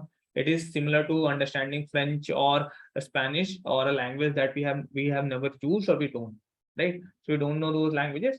So it is similar to saying a language like that which we don't know, right? So there is a clear gap in the language that we know and the language that the computer understands. So we are not able to communicate with the computer. That's why we have a very large computer, and we have a lot of things that is running in the computer. So we have to tell him in the form of 0 and 1, which is very difficult to use. And that's why that computer did not become very, very famous, right? Because people were not able to use it because it understood only 0, right? So now some smart person, what he told now, some smart man, what he figured out, he told that, you know what, okay, computer does not, computer understands 0 and 1. We understand English. Okay, let's do one thing. Okay, she tried to make small instructions. Okay, he tried to make small instruction. Let's say addition, which he called as add, subtraction, which he called as sub. Okay, multiplication, which he called as mul. Okay, division, which he called as div. Okay, all these things. He created small operations. ठीक है, small actions बनाया उसने. And he told, you know what, we don't need to tell all of these things in the language of 0 and 1. What we'll do is now we'll give two numbers and then we'll tell that, you know what, add. Okay, and the machine will be able to understand this and he will be able to add things. If we will tell the machine, we'll give two numbers and then will tell the machine sub, then he will be able to subtract things. Will give two numbers and we'll tell the machine, let's say mul, right? So he will be able to multiply things. So he created small instructions to tell the machine what is the piece of work we want to get done. And this thing still is used and is known as assembly level language. This is one of the very first programming languages that came into existence, that is assembly level language. Okay, so this was one of the very first way we started to communicate with a computer or a machine without using the language of 0 and 1. So we did not use 0 and 1. We are passing small instruction that this is the work that you have to do. This is the work that you have to do. And we have already given the machine that these are the definitions of this instruction. If you receive the instruction, let's say addition, you have to add two numbers. If you receive the instruction, let's say sub, you have to subtract two numbers. Right? So every time, okay. So initially we had this language of 0 and 1. And then some smart man, what he did, he created a language which he called as assembly level language. And what is assembly level language is basically it has small instructions like addition, subtraction, multiplication, division, all these things. Okay. And whenever we want to tell the machine to do any piece of work, let's say addition of two numbers, we'll tell that this is addition, this is the add, this is the work that you need to do. I'll give him two numbers and he will be able to perform the addition. So now we don't have to tell the machine in the language of 0 and 1, and machine is able to understand what I am trying to tell it. Okay, and this is the very first language that developed between humans and machine, using which I can tell the machine to do any work, and it is known as assembly level language. Okay, got it? But there was very few operations that we can get done, right? बहुत छोटी instructions like addition, subtraction, multiplication, division, right? Or finding out remainder of a number or all these things, right? Okay. How many of you got this slightly? थोड़ा सा समझ आया what a language can be, what a language is? Yes? No? Okay. I'll repeat, don't worry. Okay. See, so computer understands 0 and 1 and we understand English. There is a clear gap, right? Computer cannot understand English. We cannot speak the language of 0 and 1. Both are equally different and it is difficult for us to speak the language of 0 and 1. I cannot convert everything that I want to tell the computer into 0 and 1 because I don't know that language, and it is very difficult for a normal human to do. Let's say if I tell you, if you want to send me a message on Zoom, you know what? You'll not be able to type it on the chat and you'll not be able to press the send button and send. You will have to tell the Zoom software that in the language of 0 and 1 that I have to send this message to this particular person. What you will say that, sir, you know what, leave it. I don't know the language of 0 and 1. Let me leave the class. We are done. Okay. So that is the problem that we initially faced. We did not know the language of 0 and 1. Machine understands 0 and 1. We cannot tell him anything. So some smart man, what he did, he told what, you know what, there are few operations, there are a few work that you want the machine to, that you want to get done from the machine, right? There are only few limited work that you want the machine to do, right? So let me make it a small instruction.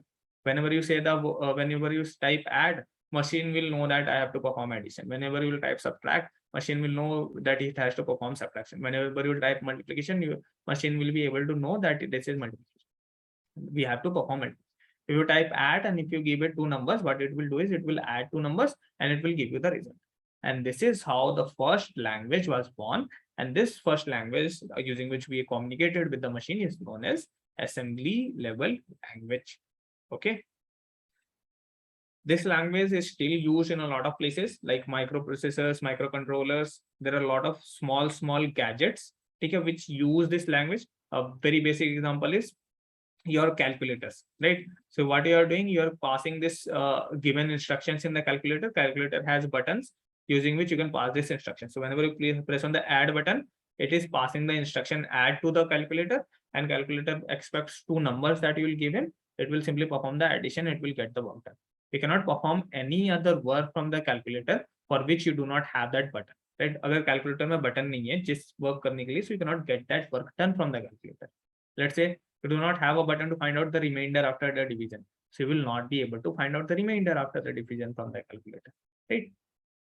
Okay, so let's say the calculator has only these four buttons, so you will be only able to find out these four things from the calculator, right? Can the machine perform the addition and the rest of the task without knowing the numbers? No, the machine won't be able to perform, right? If I tell the machine that I have to perform addition, machine will say, I can perform addition, but you need to give me two numbers, right?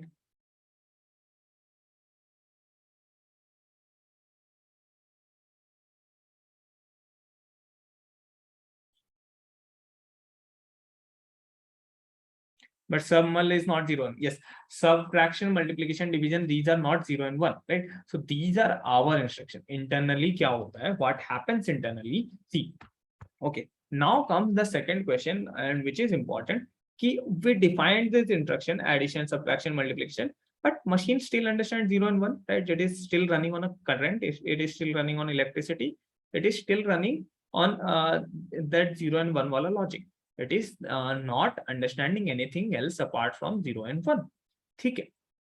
So how does the machine understand these all things that we wrote right now, addition, subtraction, multiplication, division? So actually what it did, this smart person, what it did, you know what, telling machine to add something in form of 0 and 1 is going to be always same, right? Let's say this is the instruction that machine does, machine understands, and if I write this, machine know that, okay, I have to perform addition. Okay? This is telling machine to perform addition in the language of 0 and 1. Okay? Similar to if you convert English into some other language, you will get a word, right? So if I convert addition into language of 0 and 1, we'll get this 0 and 1 wala string, right? So what this smart person did, he converted all this instruction into 0 and 1. When you type add, the machine knows that this is the instruction that it is getting. It gets the instruction still in 0 and 1, but you don't have to write in 0 and 1. We don't have to write in 0 and 1, but machine still gets the instruction in the form of 0 and 1. Okay? So machine is getting the instruction in the 0 and 1 in the language that it understands. We are not telling him in his language. We are telling in some other language, but it gets converted into the language of the machine. Okay. Okay. Got it, everyone? Clear? Okay. So basically, very simple explanation. We had a very smart man. He was like, he told that, you know what, the entire world is facing issues writing this language of 0 and 1. I am smart person. What I'll do is I'll make small instructions, and the machine, I'll tell that these are the 0 and 1, these are the 0 and 1 form of it, right? These are the small instruction, and this is what you have to do whenever you get the instruction in, let's say, add. Okay. Now, when I give the instruction add, machine gets the instruction in 0 and 1, but we are not writing it in 0 and 1. Our work is simplified. Machine is getting the instruction. We are getting the work done. Everyone is happy, right? Okay. Let me try to cover this in Hindi once, and then we'll move to the next one. Okay. So basically, machine को 0 and 1 समझ आ रहा था. ठीक है. Machine 0 1 समझ रहा था, हम इंग्लिश समझ रहे थे, हमारे और मशीन के बीच में बहुत बड़ा गैप. ठीक है. हम 0 and 1 में बात नहीं कर पा रहे थे, मशीन इंग्लिश समझ नहीं पा रहा. तो अब हमने क्या कहा, एक स्मार्ट पर्सन आया, उसने बोला कि एक काम करते हैं, 0 and 1 में नहीं बताते. ठीक है, आई एम एक्सप्लेनिंग इन हिंदी. ठीक है, प्लीज डोंट स्पैम दैट. ठीक है. सो मशीन, एक स्मार्ट पर्सन आया, वो बोल रहा है कि हम मशीन को 0 and 1 में नहीं बताते हैं, हम कुछ बेसिक वर्क डिफाइन कर लेते हैं कि हमें क्या क्या काम चाहिए मशीन से. हमें मशीन से एडिशन कराना है, हमें मशीन से सब्ट्रैक्शन कराना है, हमें मशीन से मल्टीप्लिकेशन कराना है, हमें मशीन से डिवीजन कराना है. ये सारे वर्क कराने हमें मशीन से. तो हम क्या करते हैं ना, हम इस सारे वर्क्स के लिए एक इंस्ट्रक्शन बना देते हैं, एक कोड बना देते हैं कि ऐड लिखना है, मतलब मशीन को एडिशन करने के लिए बोल रहे हैं. अगर हम सब लिख रहे हैं तो मशीन को सब्ट्रैक्शन करने के लिए बोल रहे हैं. अगर हम मल्टीप्लिकेशन लिख रहे हैं तो हम मशीन को मल्टीप्लाई करने के लिए बोल रहे हैं. अगर हम डिवीजन लिख रहे हैं तो हम मशीन को डिवाइड करने के लिए बोल रहे हैं. ठीक है. तो क्या मशीन को ये सारी चीजें समझ आने लग गई? नहीं, मशीन को ये सारी चीजें अभी भी समझ नहीं आ रही. जब भी हम ये वर्ड लिख रहे हैं, ऐड, सब्ट्रैक्ट, मल्टीप्लिकेशन, डिवीजन, ठीक है, तो वो 0 and 1 में कन्वर्ट हो रहा है. मशीन को 0 एंड 1 में ही इंस्ट्रक्शंस जा रहे हैं, मशीन को 0 एंड 1 में ही इंस्ट्रक्शन जा रहे हैं, मशीन अभी भी 0 एंड 1 समझ रहा है, ठीक है। Please do not spam, please everyone, please. Okay, I'm explaining in Hindi. I'm not covering anything that I did not cover in English. Okay, so please do not spam, please, please, please. Yes. Okay. Yes, I'll go switch back to English. Just give me a second.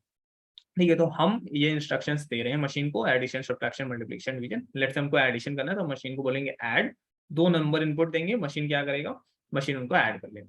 Machine को instructions अभी भी 0 and 1 में मिल रहे हैं, but we are not telling in the language of 0 and 1, हम उसको 0 1 में नहीं बता रहे, हम उसको अपने लैंग्वेज में बता दे रहे, छोटे छोटे इंस्ट्रक्शंस के लैंग्वेज में जो हमें समझ, ठीक है।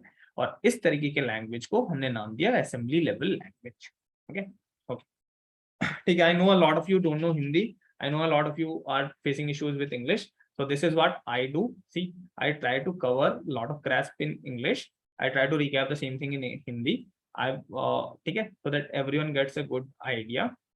And this issue won't be happening when you are in the main batch. There will be fewer of you. You will get divided into multiple batches. So you will get more time to discuss with me, more time to interact with the instructors. So we can basically cover in a different piece, right? So right now, what I'll do is I'll try to explain in such a way that everyone should be able to take something from the class. Language should not be a barrier in understanding. Okay, chalo. Understood everyone what an assembly level language is, or what programming language, how from where we started to understand a language, from where the concept of writing programming language developed, right? Yes, okay, no doubts. Okay, okay. Now till this point everything was fine, everyone was happy.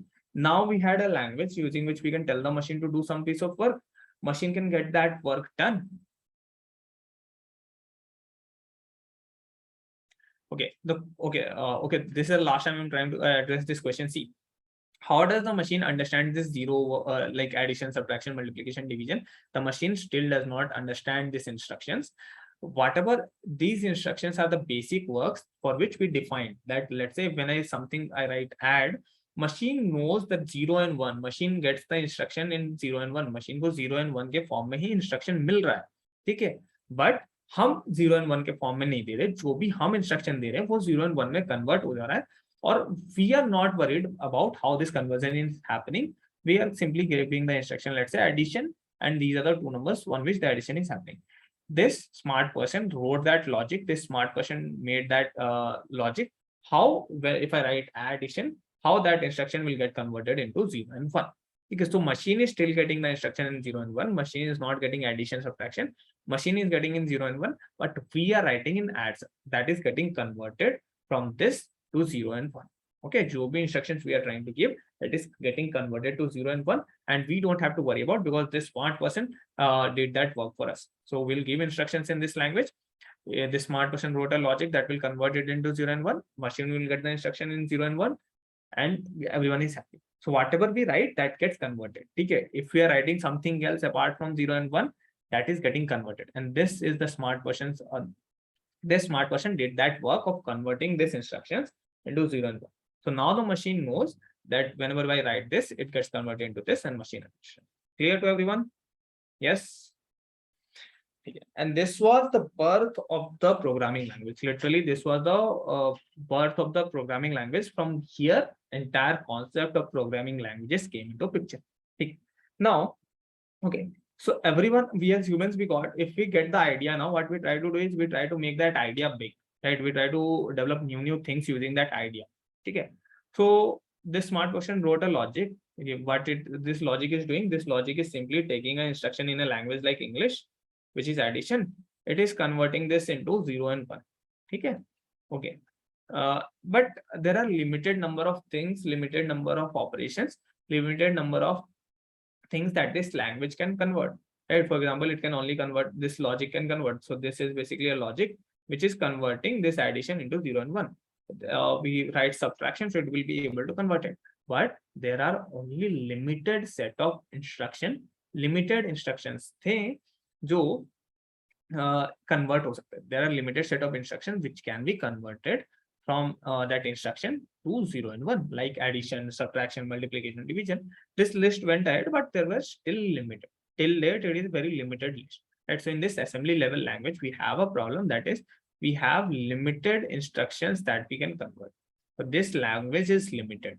So we have very limited instructions that we can convert into. Yeah, see. So we have a limited set of instructions that we can convert into 0 and 1, right? We cannot convert everything into 0 and 1. Now, this was a problem, right? See, what is the problem here? We can get things done from the computer, but we cannot get all the things done. We can get things like addition, subtraction, multiplication, division, but we cannot get all the things done. So what we developed, what we thought, so we saw a problem, we cannot get all the things done.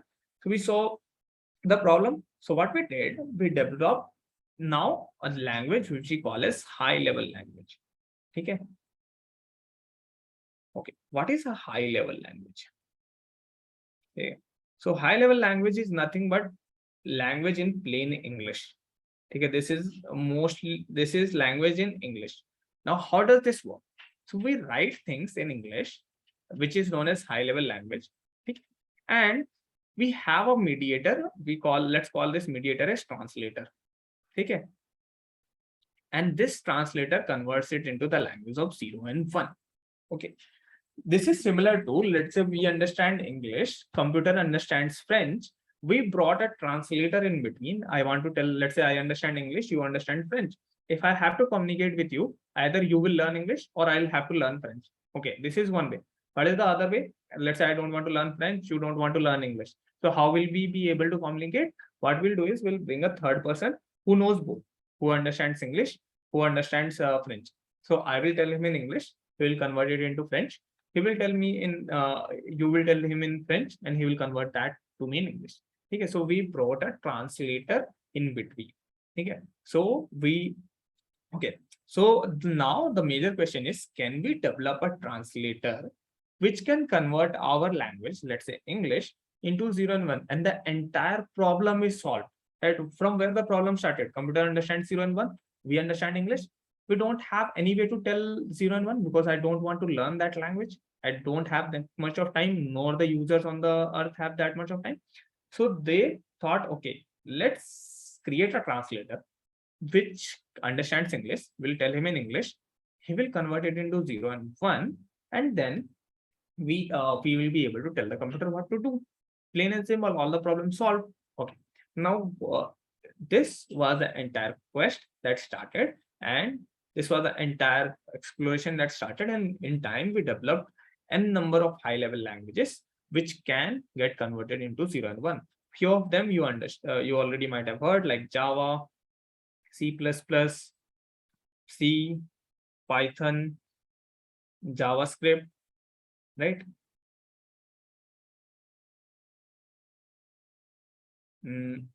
Go, right? All the different languages that you see in your day-to-day life, C#, right? Excuse me. Yes. So all of these languages are nothing but high-level languages. Okay. We write the code in high-level language in any one of these language, because why this? Now you are telling that we still don't know these languages, right? You were talking about English. Now you are telling that, you know what, this is not English. These are these languages. These languages are actually written in English, and English is something that we know. In these languages, we can tell the computer to do something in plain, simple English, in the words that we understand.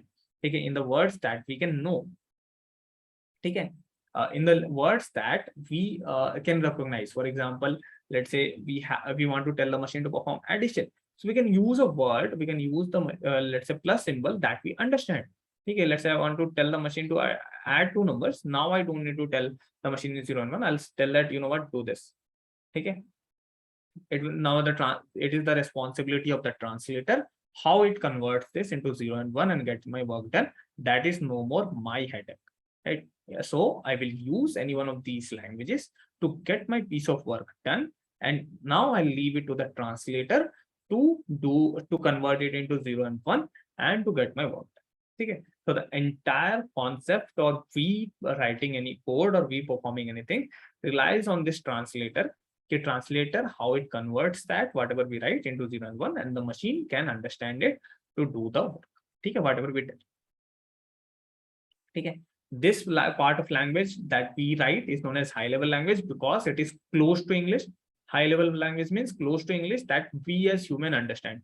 This part of code that the machine understands is known as low level language or the language of machine. Okay, low level language, that is 0 and 1. Okay, understood everyone? So we have high level languages which are nothing but very close to English, in which we tell the instruction to the computer. We have a translator which converts it into 0 and 1, and which is the low level language, which is the language of machine. Machine can get the work done, right? Okay. Hey, now, okay, now entire thing is based on this translator, right? So actually, we developed two different translators. One of them is known as compiler. Okay, this is the name of the translator, and other name of the translator is interpreter. Okay. Now you may tell, sir, you know what, we came here to learn programming. Why are you telling me all these things, all this history of programming, all these things? Trust me, this is very, very important. If you do not understand this, now you may face very small doubts in code. But if you understand this very well, you will never face like small basic doubts, right, in code. Okay. So there are two kinds of translator. We have, one is compiler, other is interpreter. Okay, few things let me clarify here right away about compiler and interpreter. None of them are best. Both of them does the same work. None of them are better than each other. Both of them are equally good. Both of them perform the same work, converting a high level language to a low level language. Why do we use both? Different languages have different choices. They use both. They use any one of them. For example, C++ uses compiler. Okay, let me just write a few names of which uses compiler and a few names that uses interpreter. So compiler, C++ uses compiler, C uses compiler. Okay, is there anything that we have written? No. Okay. Okay. JavaScript uses interpreter, Python uses interpreter. Okay. Okay. Java is a different story. Java I'll cover. Okay. So these are the examples of the different languages uses different. Okay. There is one very, very basic difference between compiler and interpreter. Okay. What is the very basic difference? I'll cover it in a single statement. See what compiler does. If I, let's say, give it that these are the 10 lines that I've written in English, and you have to convert this into 0 and 1. Okay. So what the compiler will do now? Compiler will try to convert all of these lines. Okay. And it will try to do all of them at once. And at the end, what it will tell me that, you know what, line number 6 is not correct. I cannot convert it. Line number 9 is not correct. I cannot convert it. Okay. So it will try to perform it on the entire page. It tries to perform it on the entire page. Okay. And at the end, it will tell me, you know what, these all lines are not correct. I cannot convert them. These lines, I don't think that they make any sense, right? I will not be able to tell that instruction to computer. Okay. So this is how the compiler does. It tries to convert the entire 10 lines or 15 lines or 100 lines, whatever it is given at a single time. And whatever are the issues that it faced, it will tell me that these are the issues. Okay. What interpreter does is, interpreter does the same work, but in slightly different way. So it does it in a line by line manner. It does not convert the entire page. It does it in a line by line manner. Okay. And whichever line it faces issues now, let's say it try to run this line, it say, okay, this is fine. It try to convert this line, it says, okay, it is fine. Okay. It tries to convert this line and it says, okay, this is fine. It tries to convert this line and says, okay, you know what, this is not possible to convert this line number 4. There is issue. It will say, I'll not convert anymore. I'll stop. Okay. It will stop then and there itself, and it will not proceed because it found an issue in the line number 4. It is not able to convert that. Okay. So interpreter will stop then and there. So what, this is the only piece of difference in compiler and interpreter. Compiler tries to convert the entire page, and then it will tell me that these are the issues that I faced, and these are, if there is no issue, it will tell me, okay, there is no issues.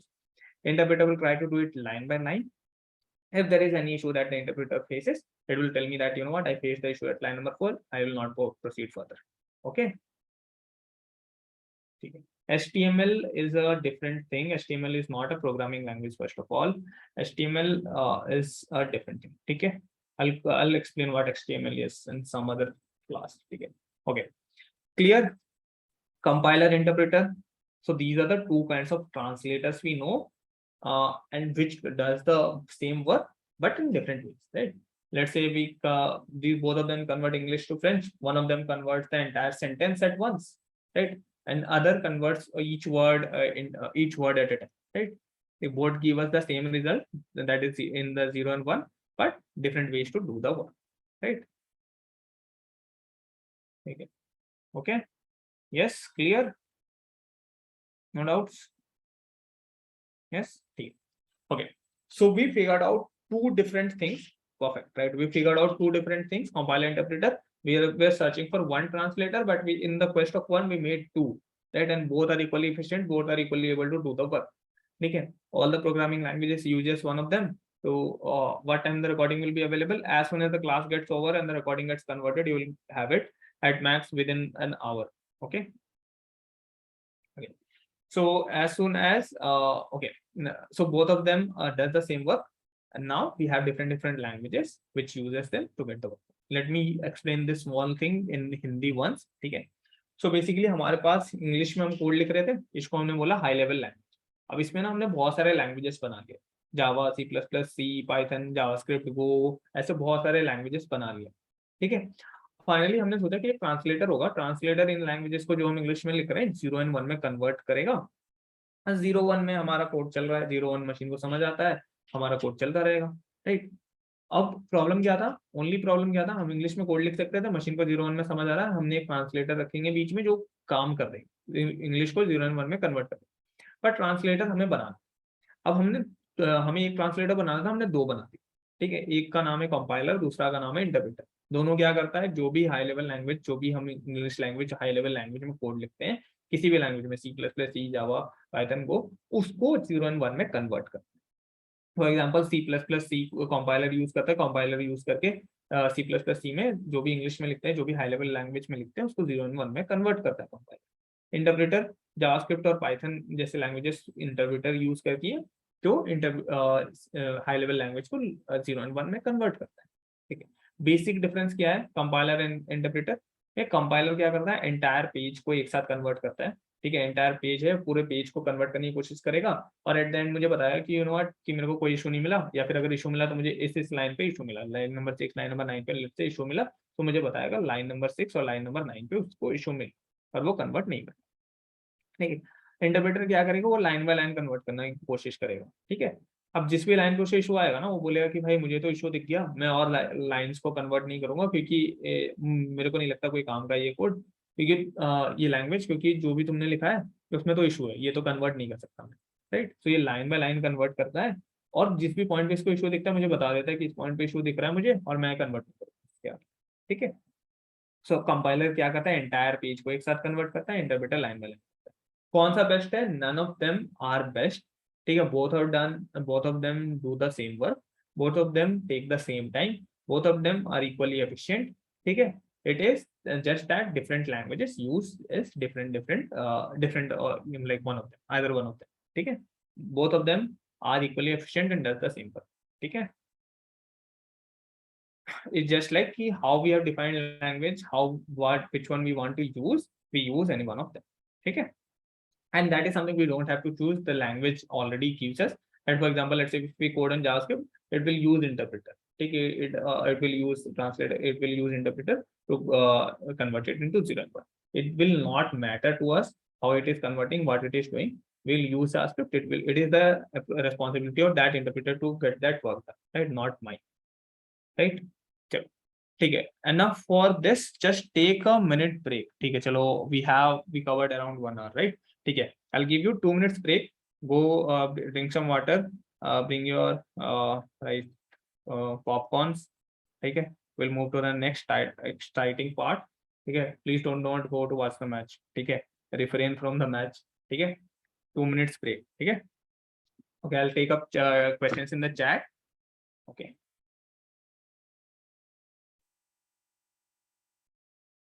ठीक है. Maggie ready? Yeah. For those of you who want to cook Maggie, you can go, but I don't think Maggie will be possible in 2 minutes. ठीक है. तो Why to translator required if there is only one? Yeah, actually we wanted to create only one, but someone, right, since everyone was trying to do it, ultimately we ended up creating two of them, right, like compiler and interpreter, and we are not able to figure out which one is best. So what we did, we are still using both, right? Okay, so let's say we wanted to make one building and we made two buildings, right, at the same time. Both were got completed at the same time, and both are equally looking good. So what we'll do, we'll end up using both of them, will not destroy other, right? As a regular class started April, I'll start with 9. Yeah. Okay. My experience, my background. I work as a software engineer with Microsoft. I have been working with Microsoft for 1 year. I have been teaching with Acciojob for around 1 year right now till now. I've taught more than 3,000 students in the last 1 year. Yes, and I love every time I interact with new students. Regarding my package, you can try to just Google it up. You'll get the entire details, or a YouTube video. Okay. I have completed 35 assessments. What will I do? Okay, for those of you who have like trying to repeat, you have already completed the assessments. So try to solve more questions on the platforms that I have already shared with you, right? Like lead code, GFG. I try to solve more and more questions on the topics that you know. Right. Regarding, see, I can get one thing I can guarantee is if within the 6 months you will be trained enough, okay, you will get the required skills that you will require for any top companies like Microsoft, Google, or any company that you are aiming for. You'll have that skills, that is for sure, right? Because that is something which is very well curated in the curriculum, right? We have done multiple iterations on the curriculum, work with different batches, students, right, companies to create that curriculum, and you'll have the entire knowledge before you move to your job of what programming is. Even if you are not working on, you'll get guidance on how to prepare for interviews. You'll get classes on your communication skills in case you are not very much confident on English speaking or communication skills. You'll get that. You'll get your mock interviews, right? For those of you who are having issues, you will always get the recording of the class as soon as the class gets over. Okay, so in case you have some issues, someday you don't have to attend the class, you can watch the recording. So that is fine, right? So you can watch the recordings. That is completely fine. No worries. You will get the instructors. You can directly communicate with the instructor of the class. You will get doubt sessions. You can ask your doubts there as well. If you get time, I will strongly advise to attend the live classes as much as possible, because that is where you can directly interact. See, now I have 800 students around in the class, right? So it is for me also like slightly problematic to address all of your questions, right? So, but when you will be in the batch, you will be around in a batch of 70, 80, or at max 100 students, even lesser than that, 50, 60 sometimes, right? So you can directly talk with the class. All your doubts will get addressed. Even you can ask the doubts in Hindi or any other language that the instructor knows, right? So you will be able to get your doubts answers, right? So that things will work, right? Regarding your background, if you have any background, that doesn't matter. However, please, I applied for the career site. I gave interviews, right? Around it, it is a very lengthy process. Actually, around 6 to 7 interviews, and then finally I got an offer. See, English is something I'll say. English is something that is not very difficult to learn. If you try to communicate, I'll tell you hacks and I'll tell you tricks how you can improve. You'll get your proper communication improvement classes where you can where you'll have a particular teacher who would come to teach you communication skills, English, how to perform better in interviews, right? So yeah, so you will get English is something which will be improved, right? Don't worry on that part. See, regarding whether you will get placed after the course, you will so generally we don't even wait for a class case your course to get over. You start appearing for interviews in the 4th or 5th month itself, right? So you get companies, you can start interview in the 5th month itself. Yeah, graduate. Yes, I am a graduate from NIT. Right. For those who want to connect me, you will not find me on any other social media. You can find me on LinkedIn. So you can connect me on LinkedIn. Okay. Okay. And if you have any other doubts, anything regarding, you can ping me on LinkedIn. I will be happy to answer. Okay. Chalo. Enough 2 minutes break. Right. Fine. Okay. We give it at 5 minutes. Let's continue from there. Right. From where we left. ठीक है. Okay, good to start. Okay, please. Yeah, we got 7 minutes break. Well, let's take 1 minute. LinkedIn ID. ठीक है. Just try to search my name. You'll probably get my ID. Microsoft. Just try to add that Microsoft thing. You'll get the ID. If not, I'll share the link tomorrow. Will teach us the main batch. Don't worry about the instructor. If you're liking my class, all the instructors that you will get in the main batch are as good as me or better than me. Okay, so don't worry on the quality of teaching that you'll get. You'll get the best teachers instructors that we have, right? Okay. By JavaScript Python, don't use compiler. Okay, just a choice of theirs, right? They want to use the interpreter. They like the interpreter much, so they use interpreter. C++ uses compiler. They like the compiler. They use it. That is the main batch. Yes, I teach in the main batch as well. Okay, so you may get a few modules with me. Yes.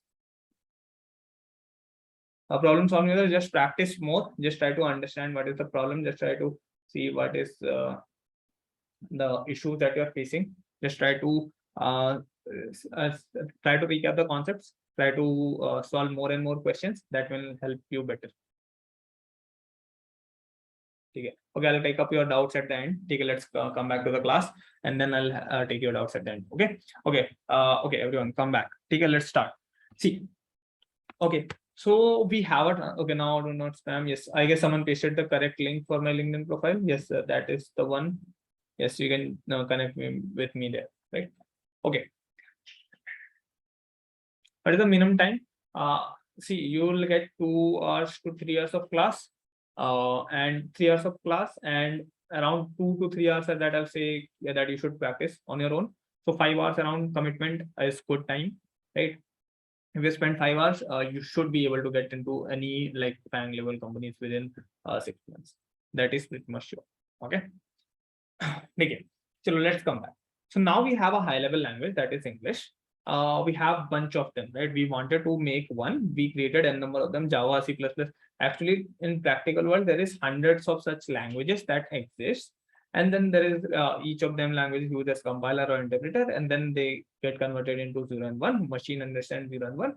That gets our work done, right? Which translated to use in Java, right? Okay. Now, okay, so the language that we will be learning is Java. Okay, why Java? Why did we pick Java? Why not any other language? See, Java is one of the most advanced language that was developed when it was developed, and still date it is one of the most advanced languages that exist. Okay, why? See, so what happened now? There were a lot of different kind of machine. You have machines running on Windows. You have machine running on Mac OS. Right? You have machines like Android devices. You have machine like iOS devices. You have machines like running on KaiOS. You have different kinds of machine. All these machines are different. Okay? The way to instruct these machines in the language of 0 and 1 is different.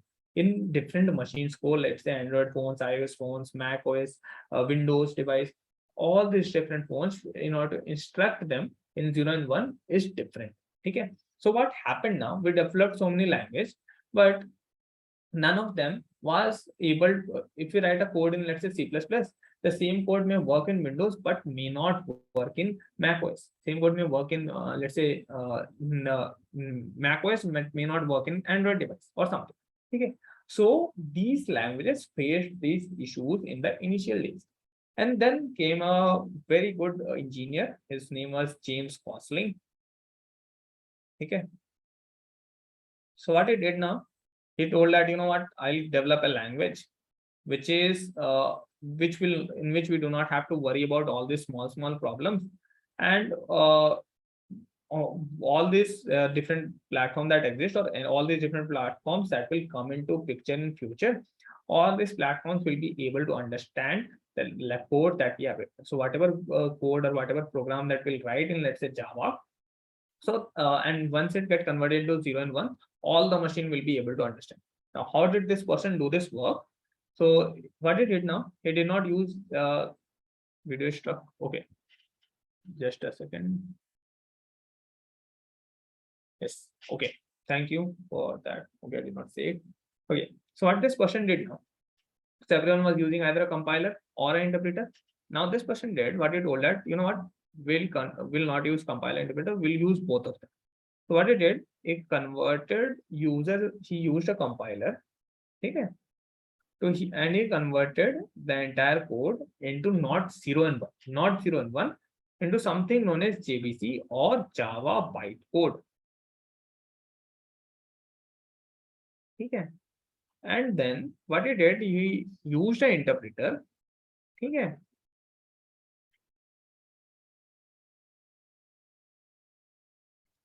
And he converted it into 0 and 1.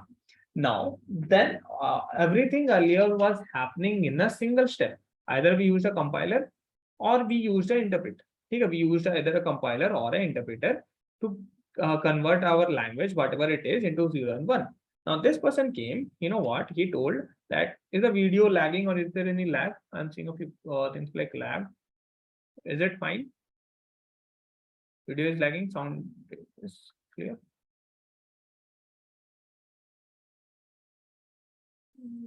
Okay, just try to refresh once. It should be better.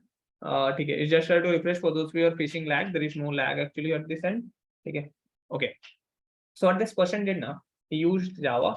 Okay, he used a compiler. Okay, I got it. Okay, for those who are facing lag, just try to refresh. Okay, I'm covering recap. I'm not explaining this yet. Okay, so what this person did, he created high level language, right? English, basically, whatever we understand, whatever the words that we understand, he told it's Java. Okay, he named it as Java.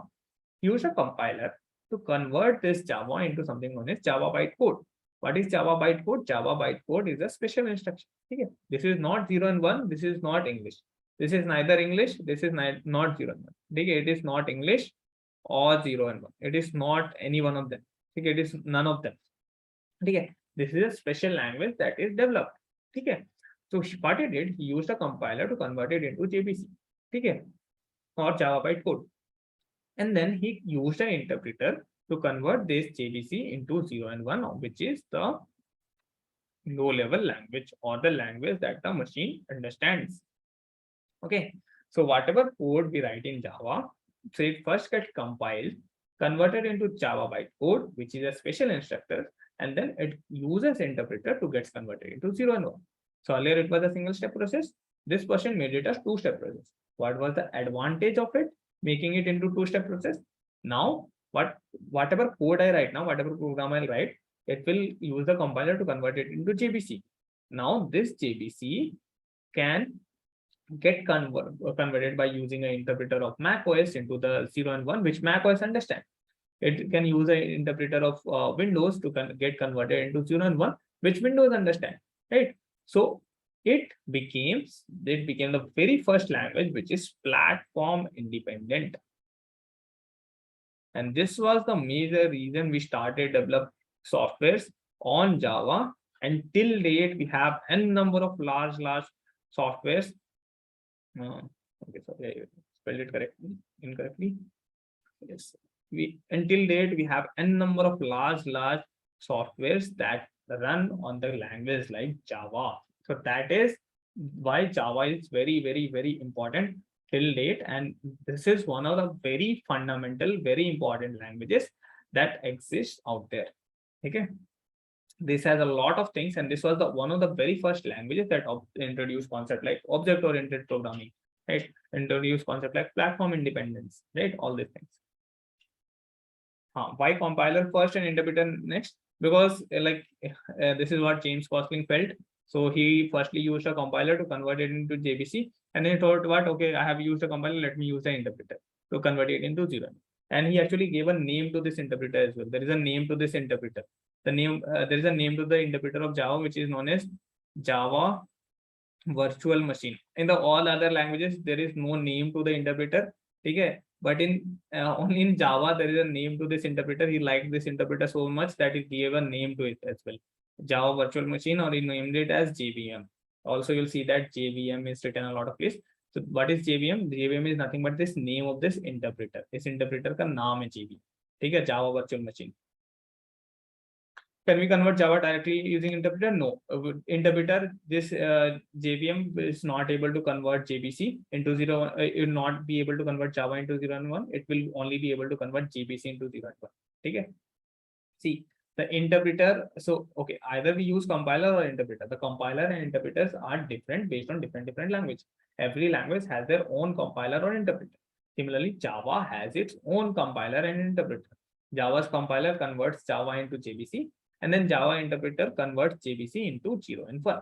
Okay. And finally, this is the instruction that the machine gets, and machine runs this instruction. All the other languages have a single step process. Only in Java, you have it as a two-step process. Okay. What is Java bytecode? Java bytecode is a special middle instruction.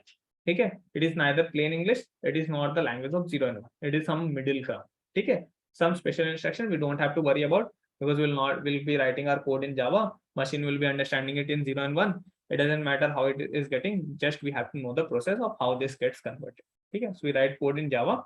It uses a compiler to convert it into JBC, and then it uses an interpreter to convert it into 0 and 1. Okay. Is it done using compiler and interpreter to avoid the errors? Maybe. Yeah. What platform does C and other languages work?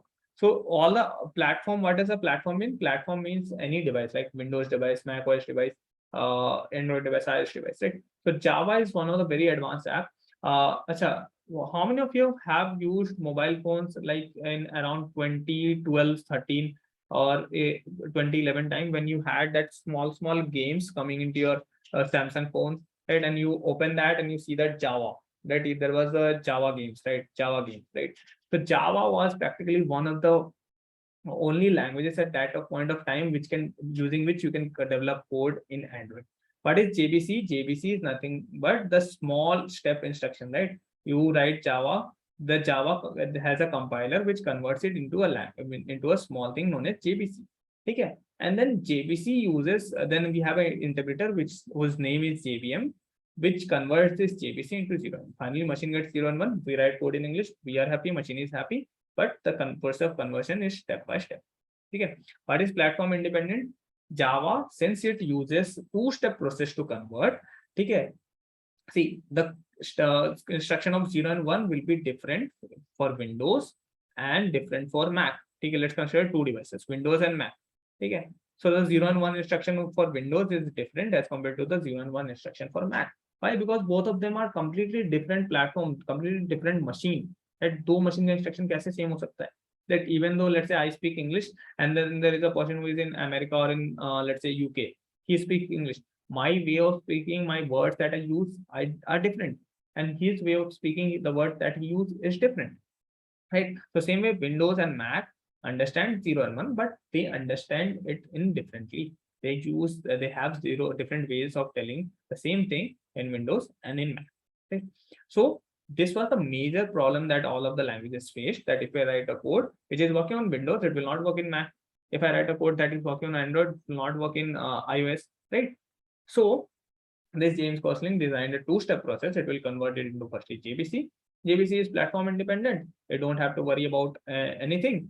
Then we can use an interpreter according to the environment, like Windows, Mac, or something, which will convert it into the instruction that this environment understands. 0 and 1, जो भी उस environment का instruction होगा. Okay. And this made Java platform independent. And because of this thing, we were able to develop things like Android apps. We were able to develop games using Java. We were able to make websites using Java. We were able to make backends. We were able to make frontend. We were able to do practically anything using Java. Okay. And that's why Java is like one of the very first code languages that was created. Okay. Okay. How many of you got at least 50% of it? The entire story tha? I'll cover it in Hindi once. Yes. 50%, 80. Yes. I don't expect this thing to be covered in 100%. I myself never understood this 100% in the first code. Okay. So I don't expect this is something which will again and again come back to while writing code as well. So you'll ultimately understand, okay, how this is working. Okay. Platform is nothing but any environment that you you run your code on, like Windows, Mac, Android, iOS, right? All these are platforms, right? JavaScript and Next.js are different languages, are the same. JavaScript is a language. Next.js is not a language, it is a framework. ठीक है, चलो let's cover this one in Hindi, once in Hindi. See, हमारे पास Java language था, हमारे पास बहुत सारे languages थे. इन सब लैंग्वेजेस में ना सबसे एडवांस लैंग्वेज जो था वो था जावा. जावा वाज डेवलप्ड 1992 के अराउंड डेवलप हुआ था, बट उस पॉइंट ऑफ टाइम पे भी ना बहुत एडवांस लैंग्वेज था. क्यों? क्योंकि बाकी सारे लैंग्वेज कंपाइलर इंटरप्रेटर यूज कर रहे थे और 0 और 1 में कन्वर्ट हो रहे थे. पर उनमें ना एक प्रॉब्लम आ रही थी बार बार कि विंडोज में कोड चलता है, मैक में नहीं चलता है, मैक में चलता है, एंड्रॉइड फोन में नहीं चलता है. सेम दिक्कत आती थी बार बार. वेबसाइट विंडोज में तो सही चल रहा है बट मैक ओएस में नहीं चलता. ठीक है, सफारी पे नहीं चलता, एंड्रॉइड ब्राउजर क्रोम पे नहीं चलता था.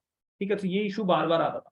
तो जावा का जो डेवलपर था जेम्स कोस्टिंग, उसने क्या करा, इस बंदे ने, उसने 2 स्टेप प्रोसेस लगा. पहले स्टेप में क्या करा, कंपाइलर को यूज करके जेबीसी में कन्वर्ट करा. जेबीसी क्या है, नाइदर इंग्लिश है ना ही 0 and 1. ठीक है, एक मिडिल ग्राउंड है. ठीक है, पहले जो भी हम कोड लिखेंगे जावा में इंग्लिश में, वो जेबीसी में कन्वर्ट होगा और उसका फुल फॉर्म है जावा बाइट कोड.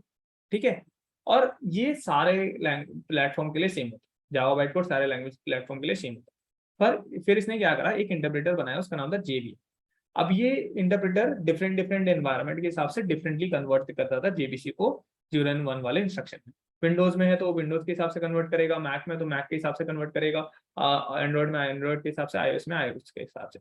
नाउ क्योंकि जेबीसी एक इंडिपेंडेंट यूनिक एंटिटी थी, राइट, और वो प्लेटफॉर्म के ऊपर डिपेंड नहीं करता था, सो हमारा कोड हर एक प्लेटफॉर्म में वर्क करने लग गया. राइट, पहले जो प्रॉब्लम आ रही थी किसी प्लेटफॉर्म वर्क कर रहा है किसी में नहीं कर रहा है, जेबीसी क्योंकि इंडिपेंडेंट एंटिटी था, प्लेटफॉर्म इंडिपेंडेंट था, वो हर एक प्लेटफॉर्म पे वर्क करने लग गया, Windows, Mac, Android, iOS. So problem ही चला. तो हमें जो छोटे छोटे इशूज आ रहे थे डिफरेंट डिफरेंट डिवाइसेस में रन करने के लिए, वो नहीं आ. ठीक है, so Java uses both compiler interpreter. ठीक है, जावा कंपाइल्ड लैंग्वेज है, नो. जावा इंटरप्रेटेड लैंग्वेज है, no. Java uses both. Firstly it, वो क्या करता है, कंपाइल करता है, जावा बाइट कोड जनरेट करता है, then it interprets it, interpret करता है और उसको 0 and 1 में कन्वर्ट करता है. इसके इंटरप्रेटर का इसने नाम भी दिया है, उसको बोलते हैं जावा वर्चुअल मशीन और JVM in short form. It means that if you develop an app using Java, it will run on every platform. Yes, it will run on every platform. We will be able to develop apps using Java on all the different platforms without making any major changes in the code. If Java was so advanced, and why OS are written in C++? Because C++ are one of the fastest languages. See, every language that I talked about now, let me tell you some unique property of each of these languages. C and C++ are one of the very, very fast languages. If you want very fast, right, so you can use C and C++. They'll say, sir, everyone wants fastness, right? Who the hell in the world don't want their apps to work faster? Who the hell in the world don't want to load the sites faster, right? So everyone wants the app to work fast. So why don't we develop everything in C and C++? Everything is fast in C and C++. We'll use it. The problem here is developing apps in C and C++ takes a lot of time. Now, time is a very big thing, right? So let's say if I write something in Java and I can get the work done in, let's say, 100 lines of code, I'll have, in order to get the same work done in C or C++, I'll have to write around 200 lines of code. Okay. Okay. So we can, so C, C++ are fast, but it takes a lot of time to write code in C and C++ because the code in C and C++ is lengthy. Okay, C and C++ में session is getting recorded. Don't worry, you will get the recording. Don't worry on that. Yes. Okay. So C and C++ are very fast, but it takes a lot of time to develop software, develop apps on C and C++. So that's the reason we chose a language like Java, where we can write small instructions, right? We can comparatively write lesser things, but we can develop faster. We have a language like Python, which can get the same work done even in 20 to 30 lines of code. Right? The same work that I get done in Java in 200, C++ in 200, Python can do the same work in 20 lines of code. So here the time of development reduced even further, but this is very slow, okay, as compared to C, C++. So let's say we are okay with making our app slow, but we want to develop it very quickly within a month, then we'll use Python. If we have we don't want our app to be very slow, we want our app to be fast. We don't have too much of time. We have slightly more time. We can use things like Java or JavaScript, right? And then if we want, we have a lot of time and we want our app to be very, very fast, then we'll use things like C++. Right. Now you'll see C++ are used in developing things like operating systems where we want it to be very, very fast. Okay. Java is used in developing things like softwares like websites, Android apps, iOS apps, right? Or it is used in making backend systems, front ends, right? All this. Python is very slow, right? So so only the place where we use where we want to save time. Okay, or we use it at things like machine learning or AI. For those of you who don't know machine learning and AI, don't worry, we are not going to use Python. Okay.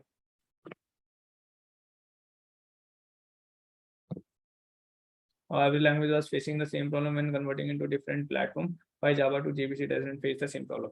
See, Java created it into JBC. Now Java, it is the responsibility of the interpreter. Every language has its own interpreter or its own compiler. Okay. Now it is the responsibility of Java virtual machine to convert this Java bytecode into 0 and 1 differently if it is a different environment. Okay. And it will be able to do this from the JBC, but it won't be able to do this from Java. Java से different ways में convert करना is not possible, but from JBC it is possible, right? Java and JavaScript are two different languages, okay? So those are not same. So interpreter is known as JVM Java. Yes. The name of the Java's interpreter is JV. Okay. Other languages do not have the name for their interpreter. I don't know why they gave a name to this interpreter, which is known as Java Virtual Machine. Okay. I liked it so much. Which is best language? There is no best language. Every language has its own usage, right? Now you can see, right? If you want to develop operating system, you'll use C++. If you want to develop a software, you'll use Java. If you want to develop a machine learning or AI logic, you'll use Python, right? So every language has its own usage. If you want to develop desktop apps, you'll use C#. Okay. Why some languages are fast and why some languages are slow? That we'll understand when we'll write code. Okay, just for now, I can say in very simplicity that these are fast and these are slow. Okay. Which language is used most? Right now, languages like Java, JavaScript are used a lot. JavaScript is one of the most used languages right now, but still you will need to run C++ or Java. Why? Because the fundamentals of language, fundamentals of programming are in this language, C++ and Java. The fundamentals of coding is in this two languages, C++ and Java. These two languages has the entire essence or entire fundamentals of coding. जो भी codeings के fundamentals है ना, all these things are present. Okay, now let's come back to the topic. Everyone understood? Clear? JavaScript is a different language. We'll come to that. Java and JavaScript are different. Yes, they're different. Two different languages, right? How different Java and JavaScript are? How different English and Hindi is? That much difference is there in Java and JavaScript because there is no similarity. Okay. Settle about JDK. So JDK is Java Development Kit, basically used for developing apps. Okay, JDK is a small part. I'll explain JDK somewhere. Okay, not today. Clear, everyone? Yes, no, chalo, we have half an hour. Yes, we have half an hour. Let's jump to coding. I know all of you were waiting for this part. When will we start coding? Chalo, let's start coding, right? Clear? Okay. I got an idea. So we started from somewhere. We ended up understanding what a language is, how it works, how the machine works, how we tell something to the machine, how the machine does the work. We now understand all this small, chota, right, on this machine. Okay. Different in Java and JavaScript, two different languages. There is nothing similarity in Java and JavaScript. JDK, don't worry, I'll cover that in some. Right. Where we'll get DSA practice questions. Okay, I'll tell you. DSA practice question. Okay, chalo.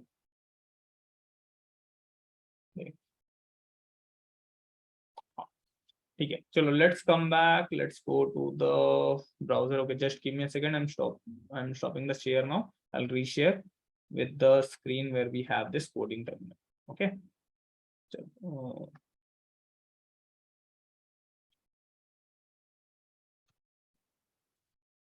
Okay, today I'll try to cover a very basic idea on programming.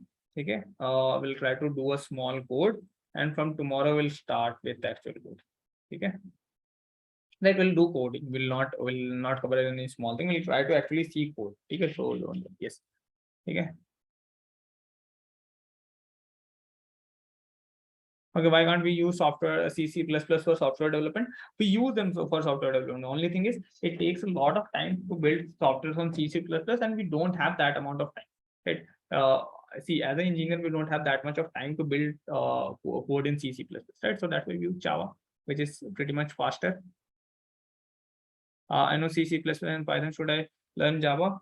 See, all the programming language are same in terms of logic, and every language is same. If I write a code in Java, that same code, probably small changes will also work in C++. So there is no difference. I personally come from a C++ background, and I do my daily life in JavaScript. Is there any difficulties that I face while teaching Java or while learning Java? No, all of them are same. If you learn any one of the programming language, you will be able to learn all the others, not more than a day to learn a programming, right? All of them are same. Okay, there's different small variations. Okay, so you'll learn any one of them and you will be able to understand all of them. Okay, so let's try to come back. Okay, so I hope my screen is visible back again. Yes, screen visible. Yes, no. Okay, I'll take up your doubts at the end. Okay, for now, just focus on that thing that I'm trying to teach. We have 30 minutes and I wanted 30 minutes for code. Okay, first of all, where to start? Everyone, you can visit this site onlinegdb.com. Okay. What is happening? Okay. They can visit this particular site. Don't need to install anything. I won't give you any hack tag to install Java, install a terminal, anything. Don't need to do anything at all. Okay, just go to this site onlinegdb.com. Select the language from this right side, which is Java. Okay, you have a lot of languages in which you can code. You can see practically all the different languages. All of them we have talked about, like C, C++, Java, Python, right? There are a bunch of other as well, right? You don't have to worry about others. You just select Java. Okay. Okay. Next, don't need to install anything. Just simply start. We can start coding. You'll see something like this. Once you load the screen, you will see something like this. Okay. Yeah. For those of you, if you are comfortable with any other platform, you can use it. I have no issues in case you are using any other platform. Whichever platform you are using, I am okay with it. Is the video stuck? Is the screen black? Are you any one of you facing these two issues? No. Okay. No. Chalo. Please refresh for those who are having these issues. It should go away. Okay. Fine. So this is something which you will see. Okay. Now let's come back of what is the thing that we want to learn. So you'll see something like this in the terminal. Okay. Now this is a basic code that is given over here that we can run. Right. This is a basic code that is given to us and that we can run. The only thing that will be using is this run button. And I don't think there is any other thing that is not explanatory. We just can use this run button to run. So this is a program. This is written a program. It is already giving me a program. Ignore this part, or if we can even delete this. This does not mean anything. Okay. This is the only code that is present over here. Okay, that will be running. Okay. First of all, you may see a few things in this code. Okay. For now, for simplicity, we'll not understand what all these things mean. Okay. Whatever we want to write, will write within these two curly brackets. इन दोनों curly brackets के बीच में जो भी लिखना है हमें वो लिखेंगे. ठीक है. Will not worry about any other thing that is present on screen. Whatever we want to write, we'll write it inside these two curly brackets. Okay. Okay. Let me clear this out. Okay. Let's say there is nothing present in these two curly brackets. Okay. If I press on the run button, what will happen? Okay. We'll see nothing. We'll see a black screen. Okay. What is this black screen? So there is a name to this black screen. I will call this black screen as console, or it is also known as output screen. Okay, whatever you prefer, you can call this. This is known as console or output screen. Okay, this is the place using which computer can tell me whatever work it has done. If I tell the computer to do some work, it will do the work and it will tell me using this screen, this output screen, which we also call as console. Okay. I'll repeat. So we have a black screen using which the computer can tell us whatever the computer wants to do, whatever is the computer wants to tell to us after doing the piece of work. This black screen is known as console or output screen. Okay. Now in here we have like few things written, right? We already had a few things. Let me just undo, right? So it was something like this when we started. You can simply delete this part. This does not mean anything, so I'll simply ignore it. Okay, this does not mean anything. I'll ignore it. Okay. So this is the only part that I'm interested in. Now in here, we can ignore these two things for now. Okay, I don't want you to understand what public class main is, what public static void main is. All these things we ignore them for now. Okay. Only thing that I'm interested is in whatever is written in between these two curly brackets. ये दोनों curly bracket के बीच में जो भी लिखा है ना, we will just try to understand them. We'll ignore whatever is present outside. Okay. Or if you want to write a code, you leave this as it is. Okay. We'll only write whatever we want to write inside these two curly brackets. Okay. Okay. Now, what is the thing that we want to tell? Let's say we have a very small work. I want to tell the computer to tell me hello. Okay. Very simple. I just want to tell the computer to tell me hello. Okay. How will I do it? So Java gives me a function which we call as system dot out dot println. Okay. Okay. This is the name of the function. How do we write system dot out dot println? Take a print ln, two round brackets, and then a semicolon. Inside this, whatever I want the machine to tell me, I'll simply tell it inside these two double quotes. Whatever I write inside these double quotes, the machine will simply print it inside the console. Okay. What is this? This thing of telling any instruction to the machine is known as syntax. We see hello, right? We are seeing hello. From where this hello is coming up, I am telling this machine to tell me hello. Okay. Let's say I tell this machine to tell me hello, Ritik. Give it an exclamation sign. So what it will do? It will tell me hello, Ritik, with this exclamation sign. See. Okay. So if I want to tell the machine to tell me something, I'll write it inside system.out.println. Note here that Java is a case sensitive language. I told a new word. Okay. Let's take the word for the day is case sensitive. So what does case sensitive mean? Case sensitive means capital and small alphabets are different. Okay, so the capital alphabet and the small alphabet in Java are two different things. So capital S is a different thing and a small s is a different thing. So these two are different things. So here when I write capital S, this is not something just coincidence. Java wants it to be written as capital S. Okay, so the system with S capital, out with all the small letters, println with all the small letters. So whatever is written over here, something I've written in capital, something is written in small, all of them has to be written in that particular way. And this way of writing something in the way that the language understands is known as syntax of language. Okay. Syntax of language क्या होता है? Syntax is basically rules of language. Okay. Syntax of language is nothing but rules of language. How I can write something. How I will write something. If Java wants me to write it as system.out.println with a capital S, I'll have to write it in the exact same way. If I write it something differently, what Java will tell me, you know what, I don't know this thing. See, let's say if I write a small s and I try to run the same thing, right? I've not changed anything. You know what it's telling me? This does not exist. I do not know it. It is telling that, you know what, in line number 4, whatever you have written, I don't know this. See, so it will not be able to understand if I change even the casing of it. If I change something from capital to small or small to capital.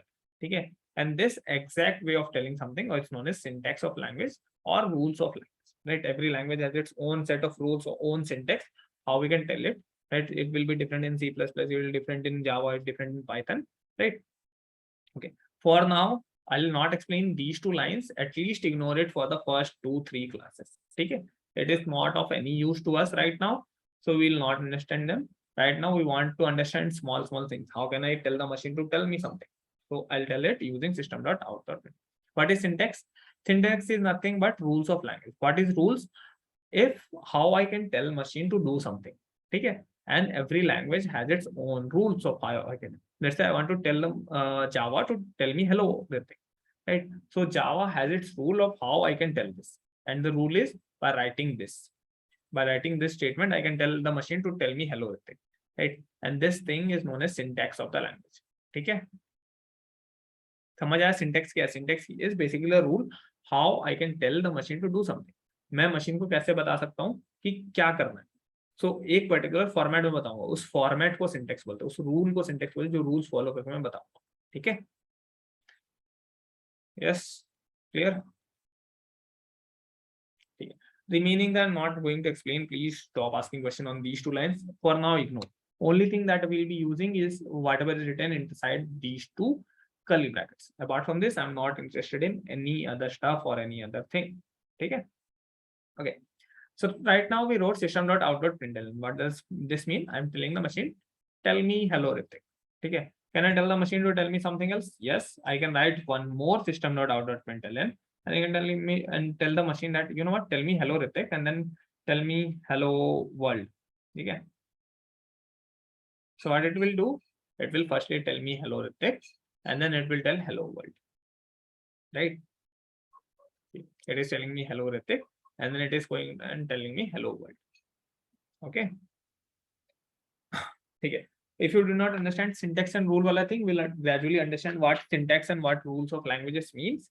Okay. For now, basically every language has its own way of displaying something or telling something. If I want to tell the Java to tell me hello Ritik, this is the way in which I can tell Java to tell me hello Ritik. Okay. I'll simply write system.out.println hello Ritik. It will tell me hello Ritik. See, now I'll say, sir, you know what, you told programming is easy, and you are telling me this complicated thing, system.out.println, probably I'm seeing it for the first time, right? How will I know all these things? How will I remember all these things, right? Okay. You will say, okay, this is the first time we are seeing it, and it is difficult to remember, right? But there are very, very few things that we have to know, right? बहुत कम चीजें that we have to know, and if we use it again and again, we'll get better in it and we'll automatically remember. You don't need to even learn this, don't need to even mug up this. You will write it so many times yourself that you will remember things, that you will automatically remember that, right? Here, yeah, you for one thing, please do not change any one of these two lines till now. Okay, when we'll cover this, you can change them. Okay. Every language has its own syntax. Yes, every language has its own rules of how we can tell the language to tell me hello Ritik. For example, let me give you an idea. If I want to tell the C++ language to tell me hello Ritik, I'll have to write this. C out hello Ritik. C++ has this way. Okay. At the same thing I have to write in C++, I'll write in this. Same thing I'll have to write in, let's say, JavaScript, I'll write in something different. Same thing I'll write in C, I'll write it in different way. So every language has its own way of how I can tell this. But ultimately, all of these things get converted into 0 and 1, which machine understands, and machine tell me this. Hello, right? Okay. If you do not get that syntax wala word, syntax wala term, don't worry. Okay. See, if I'm writing it in capital letters, it will give it to me in capital letters. Let's say I write it in small letters, so it will tell me it in small letters. It is not going to change any one of these things, whatever I've written inside double quote. However I write it, whatever way I write it, it is going to give me the same result without changing anything within it. Okay. Will the code run if we remove the two lines? Yes, code will run. See, even if I remove these two lines, code will run, but it will not print anything because inside these two brackets, I'm not telling them it to do any work. So it is not printing anything. It is just showing me a black screen, right? What is one thing we can know? What are the syntax of any language? See, you don't need to learn the syntax of all the language. You only need to learn syntax of one of the language. That is, for now, we are learning Java. Okay. See, okay, why did we choose Java over other languages? Because Java is one of the most demanded languages and it is not going to go away anytime soon.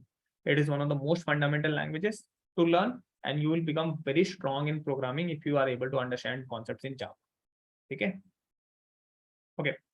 What if we remove these two things? Code will not work. If you remove these two lines, code will not work. See, if I remove all these two lines, code will not work. So for now, assume that these two lines have to be present. Okay, chalo, got it? Clear this one, how to print something? Okay, yes. I'll take questions, as many questions as you give on this. I will be happy to answer. Okay. Thank you, everyone. I guess we were able to retain more than 90% of students in the entire session. Okay. So that was very good. And you missed India Pakistan match. That was really thankful for all of you. Right? Chalo. Okay, let's try to utilize the remaining 15 minutes to understand even more on this. Right?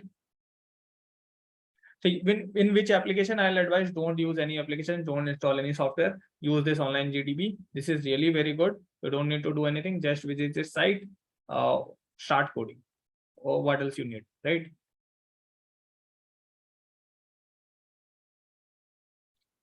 Okay, now, okay, why? Okay, a few things that I can point out over here. See, now 15 minutes, let me utilize what are the things that we can point out.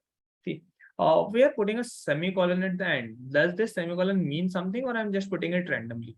So semicolon is the full stop in the world of programming. Okay, this semicolon is known as terminator. This semicolon is known as terminator. There is a name to it which is known as terminator. Okay, terminator means its purpose is to end the line over here. Wherever I write semicolon, it means the line ends over here. Okay, so semicolon is known as terminator. Very simple word to remember, terminator, right? So every time I write semicolon, it means the line ends over here. Do I need to start a new line from the next line? No, I can start the new line from here itself.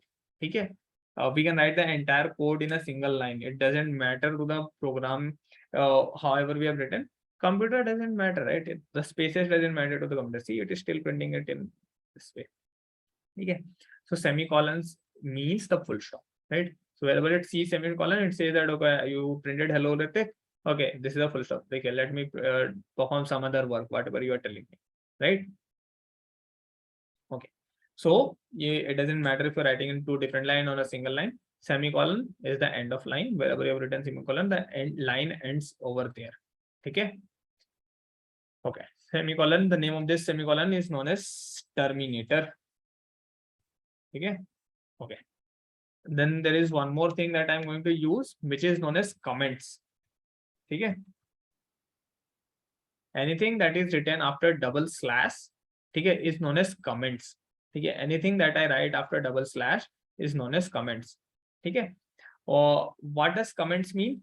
Comments, as the name suggests, these are lines of code which is just for information purpose. Just for information.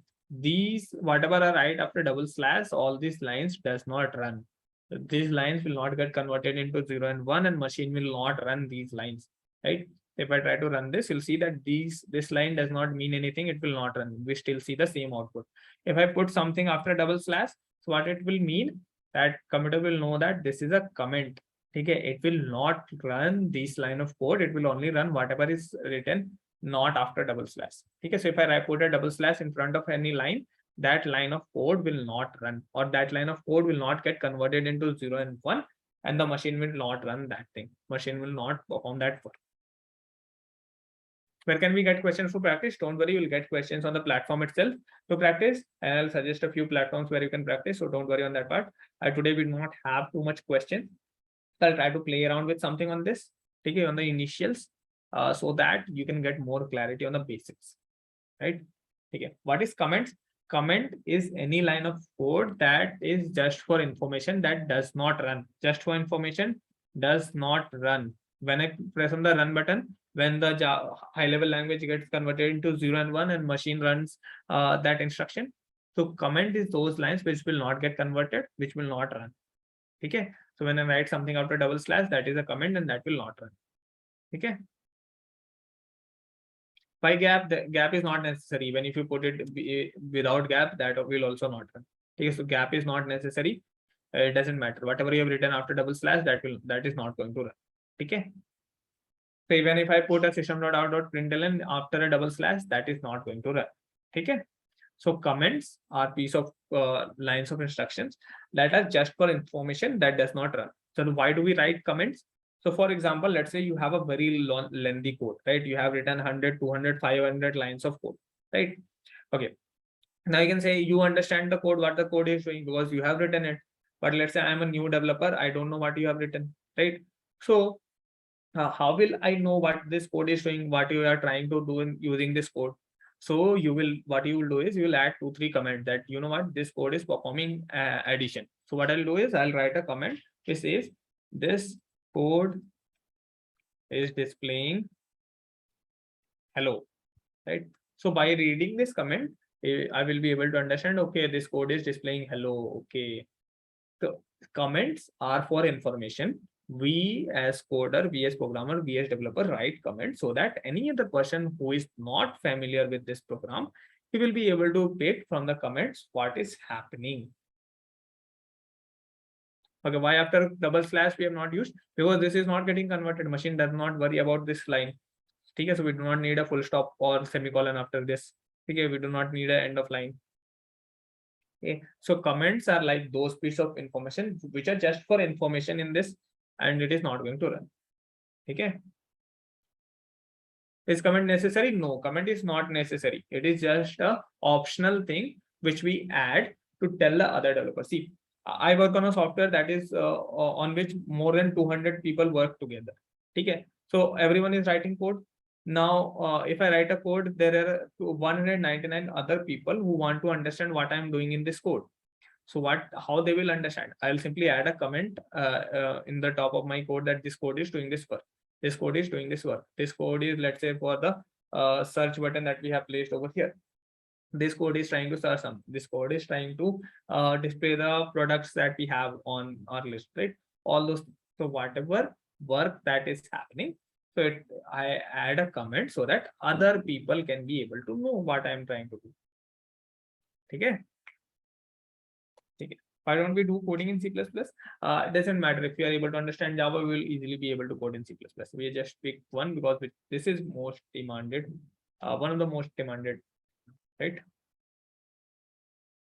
Does comment work on a particular line or what? Yes, comment work on this line. If I added double slash, so this entire line, whatever I write inside this entire line, so that is comment, right? That will not get converted, that will not run. Anything after it will run as it is, right? Okay. I'll give a few more examples. We have 8 more minutes. Firstly, tell me comments understood. Okay. One way to comment, double slash. Just add a double slash. That is not going to run. That is not going to work. Machine is not going to convert it into 0 and 1. Comment is not going to run. Yes. Plain and simple. Okay. Thank you. So, and then we have println, which is printing something. You know what? There is this println is not the only function that prints something. Or if I want to tell the machine to say something, there is one more function, which is exactly same, but it is known as system.out.print. Okay. Don't worry about all the other options that you have. We'll only worry about run. Okay. So there is one more function, which is print, using which we can also print. See, let's say, let me comment these 2 lines. Okay, let me comment these 2 lines. So these 2 lines will not run. And I just want to run hello. Okay. I simply want to print hello. If I run this, it will print hello. See, it is printing hello. Why these 3 lines are not running? Because these 3 lines are comments, so they will not run. We have written one line, system.out.print hello, it is printing. So yes, then why ln, right? The why do we need ln? We have a function which is print and it prints. Okay, let me show you the difference. Okay, I want you all to figure out the difference. I'll just use both of them and you all tell me what is the difference. I'll write the same thing, right? Hello, Ritik, semicolon, exclamation, and then I'll use system.out.print hello world.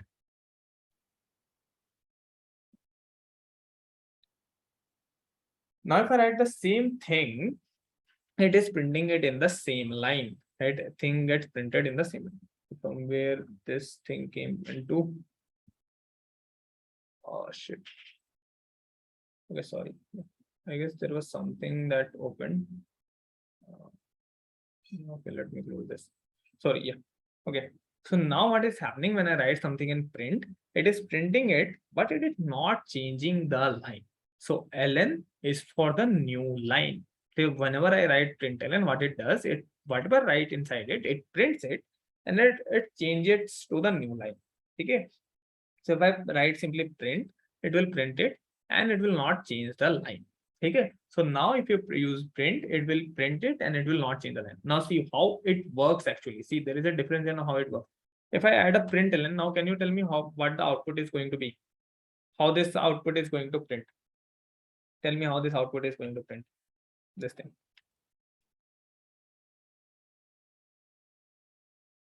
How this output is going to print?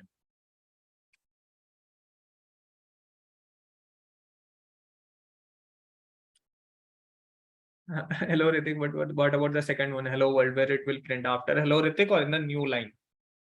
It's in the same line or in the new line? Two different line in the same line. Same. Let's run. Okay. It will print it in a new line. Why it will print it in a new line? See, whenever I print something using println, what it does, it prints it, it changes the line right away. Right away line को change कर देता है. And then whenever I print something else, it doesn't matter whether I'm printing it after using print or println, it starts in the new line. Okay, so the println changes the line, right? So whenever I print something using this, it will print it and it right away changes the line. Okay, so if I have something like print after it, it will print it. Let's say I write one more println after it. Okay, so what will happen now? Let's say call it as hello again. So where this hello again will print? I don't know why this is lagging. Same line, right? See. So println is firstly printing hello Ritik, changing the line. We go to the next line. We print hello world, and then we have println. So println, this did not change the line. Hello world here did not change the line because it was printed using print. So it did not change the line. It was the control was in the same line. And when I printed hello world, hello again, it printed the printed hello again in the same line, and then it changed the. Okay, so println, as soon as it prints, it changes the line, prints it, and it stays in the same line. If anything else is there, it will print, it will start on the same line. Sorry. Yes. Yeah, ln means new line. Okay, ln simply means new line. Yeah, println is the enter key for coding. Yes. The message to say something in after an enter key is ln. Okay, so now when you send a message in WhatsApp, when you press that, when you type something, so first statement is like whatever you write, that is written in print until unless you change it to a new line. So then you start like a new line. Okay.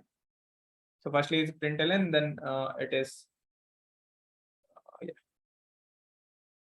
Okay. How to write is little bit confusing, not very much. See, you have one line which is println.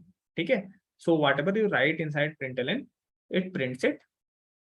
Okay, let's ignore this part. Let me delete it altogether. Okay, इसको delete ही कर देते. Okay, so we have three lines of code.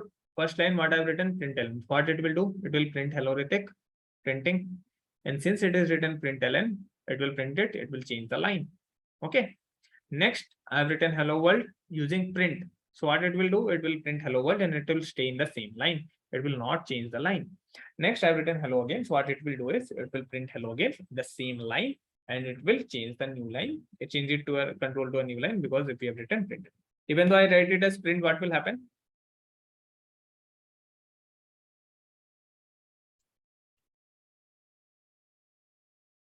Is there any change? Same.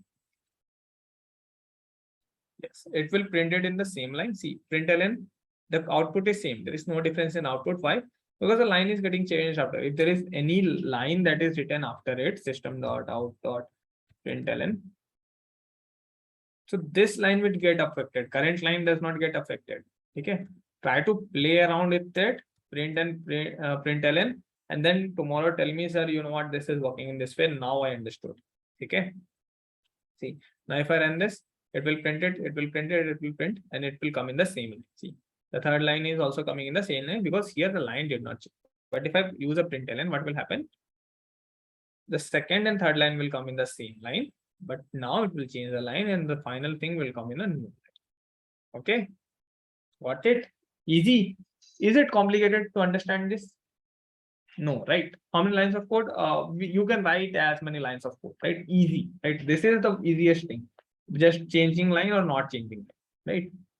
Okay, now we understood how can we tell the machine to display something. I think any laptops that's having around 4 to 8 GBs of 8 GBs of RAM should work. 4 to 8 GBs of RAM should be well enough. For coding purpose on this online site, you even a 2 GB of RAM computer will work because you are not doing anything. This site is handling your work, right? Okay. We are around time. Sharp at 11. We completed what we intended to cover today. Okay.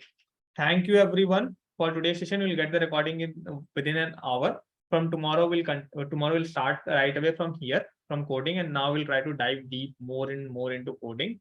Okay. I hope you were able to understand something.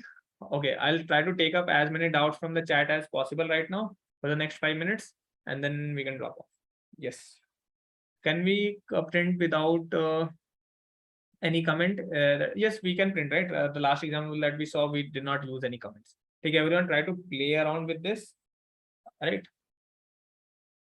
A platform to practice more and more question Java from easy to hard. I'll suggest a few platforms. For now, you can stick to the Acciojob platform. I'll suggest a few more platforms where you can practice, right? Lead code is one of them that you should try. When console log is used in JavaScript. In Java, we'll not use that. We'll use system.out.print and println. We are moving from beginning to advanced. Yes, we are moving gradually. We'll try to grow gradually. We have 12 days. We'll use 2 days of it. We have 10 more days. In 10 more days, we'll cover as much as possible. Okay. Tomorrow we'll start at sharp 9. Please be on time. Okay. We have every minute is precious for me because I have a lot of things to cover. Thank you, everyone. See you again tomorrow. Okay. Bye-bye. Good night. And if the match is left, you can watch the match. Okay, now, and please practice this tomorrow. Yes, the match is left, right? Okay, so we can watch the match. Thank you, everyone. Good night. I'll see you again tomorrow. Okay. Have your dinner in case you have not. Okay. Can diploma students join? Yes. There is no restriction like diploma or something. Just confirm once in your Discord. To trans is the point of contact. Just try to confirm it once. Can we print without using comments? Yes. Comments is not appropriate. Not necessary. You can skip them.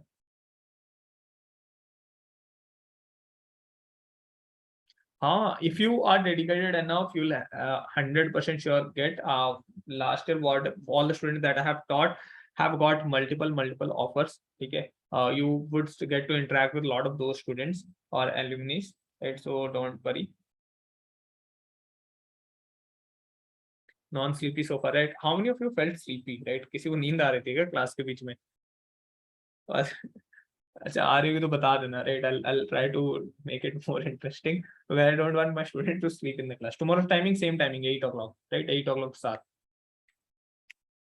Okay, chalo. Thank you, everyone. Okay, if you want to connect with me personally, you can connect me on LinkedIn. Someone pasted my LinkedIn link over here earlier, right? Okay. Thank you, everyone. See you again tomorrow. Bye bye. Good night.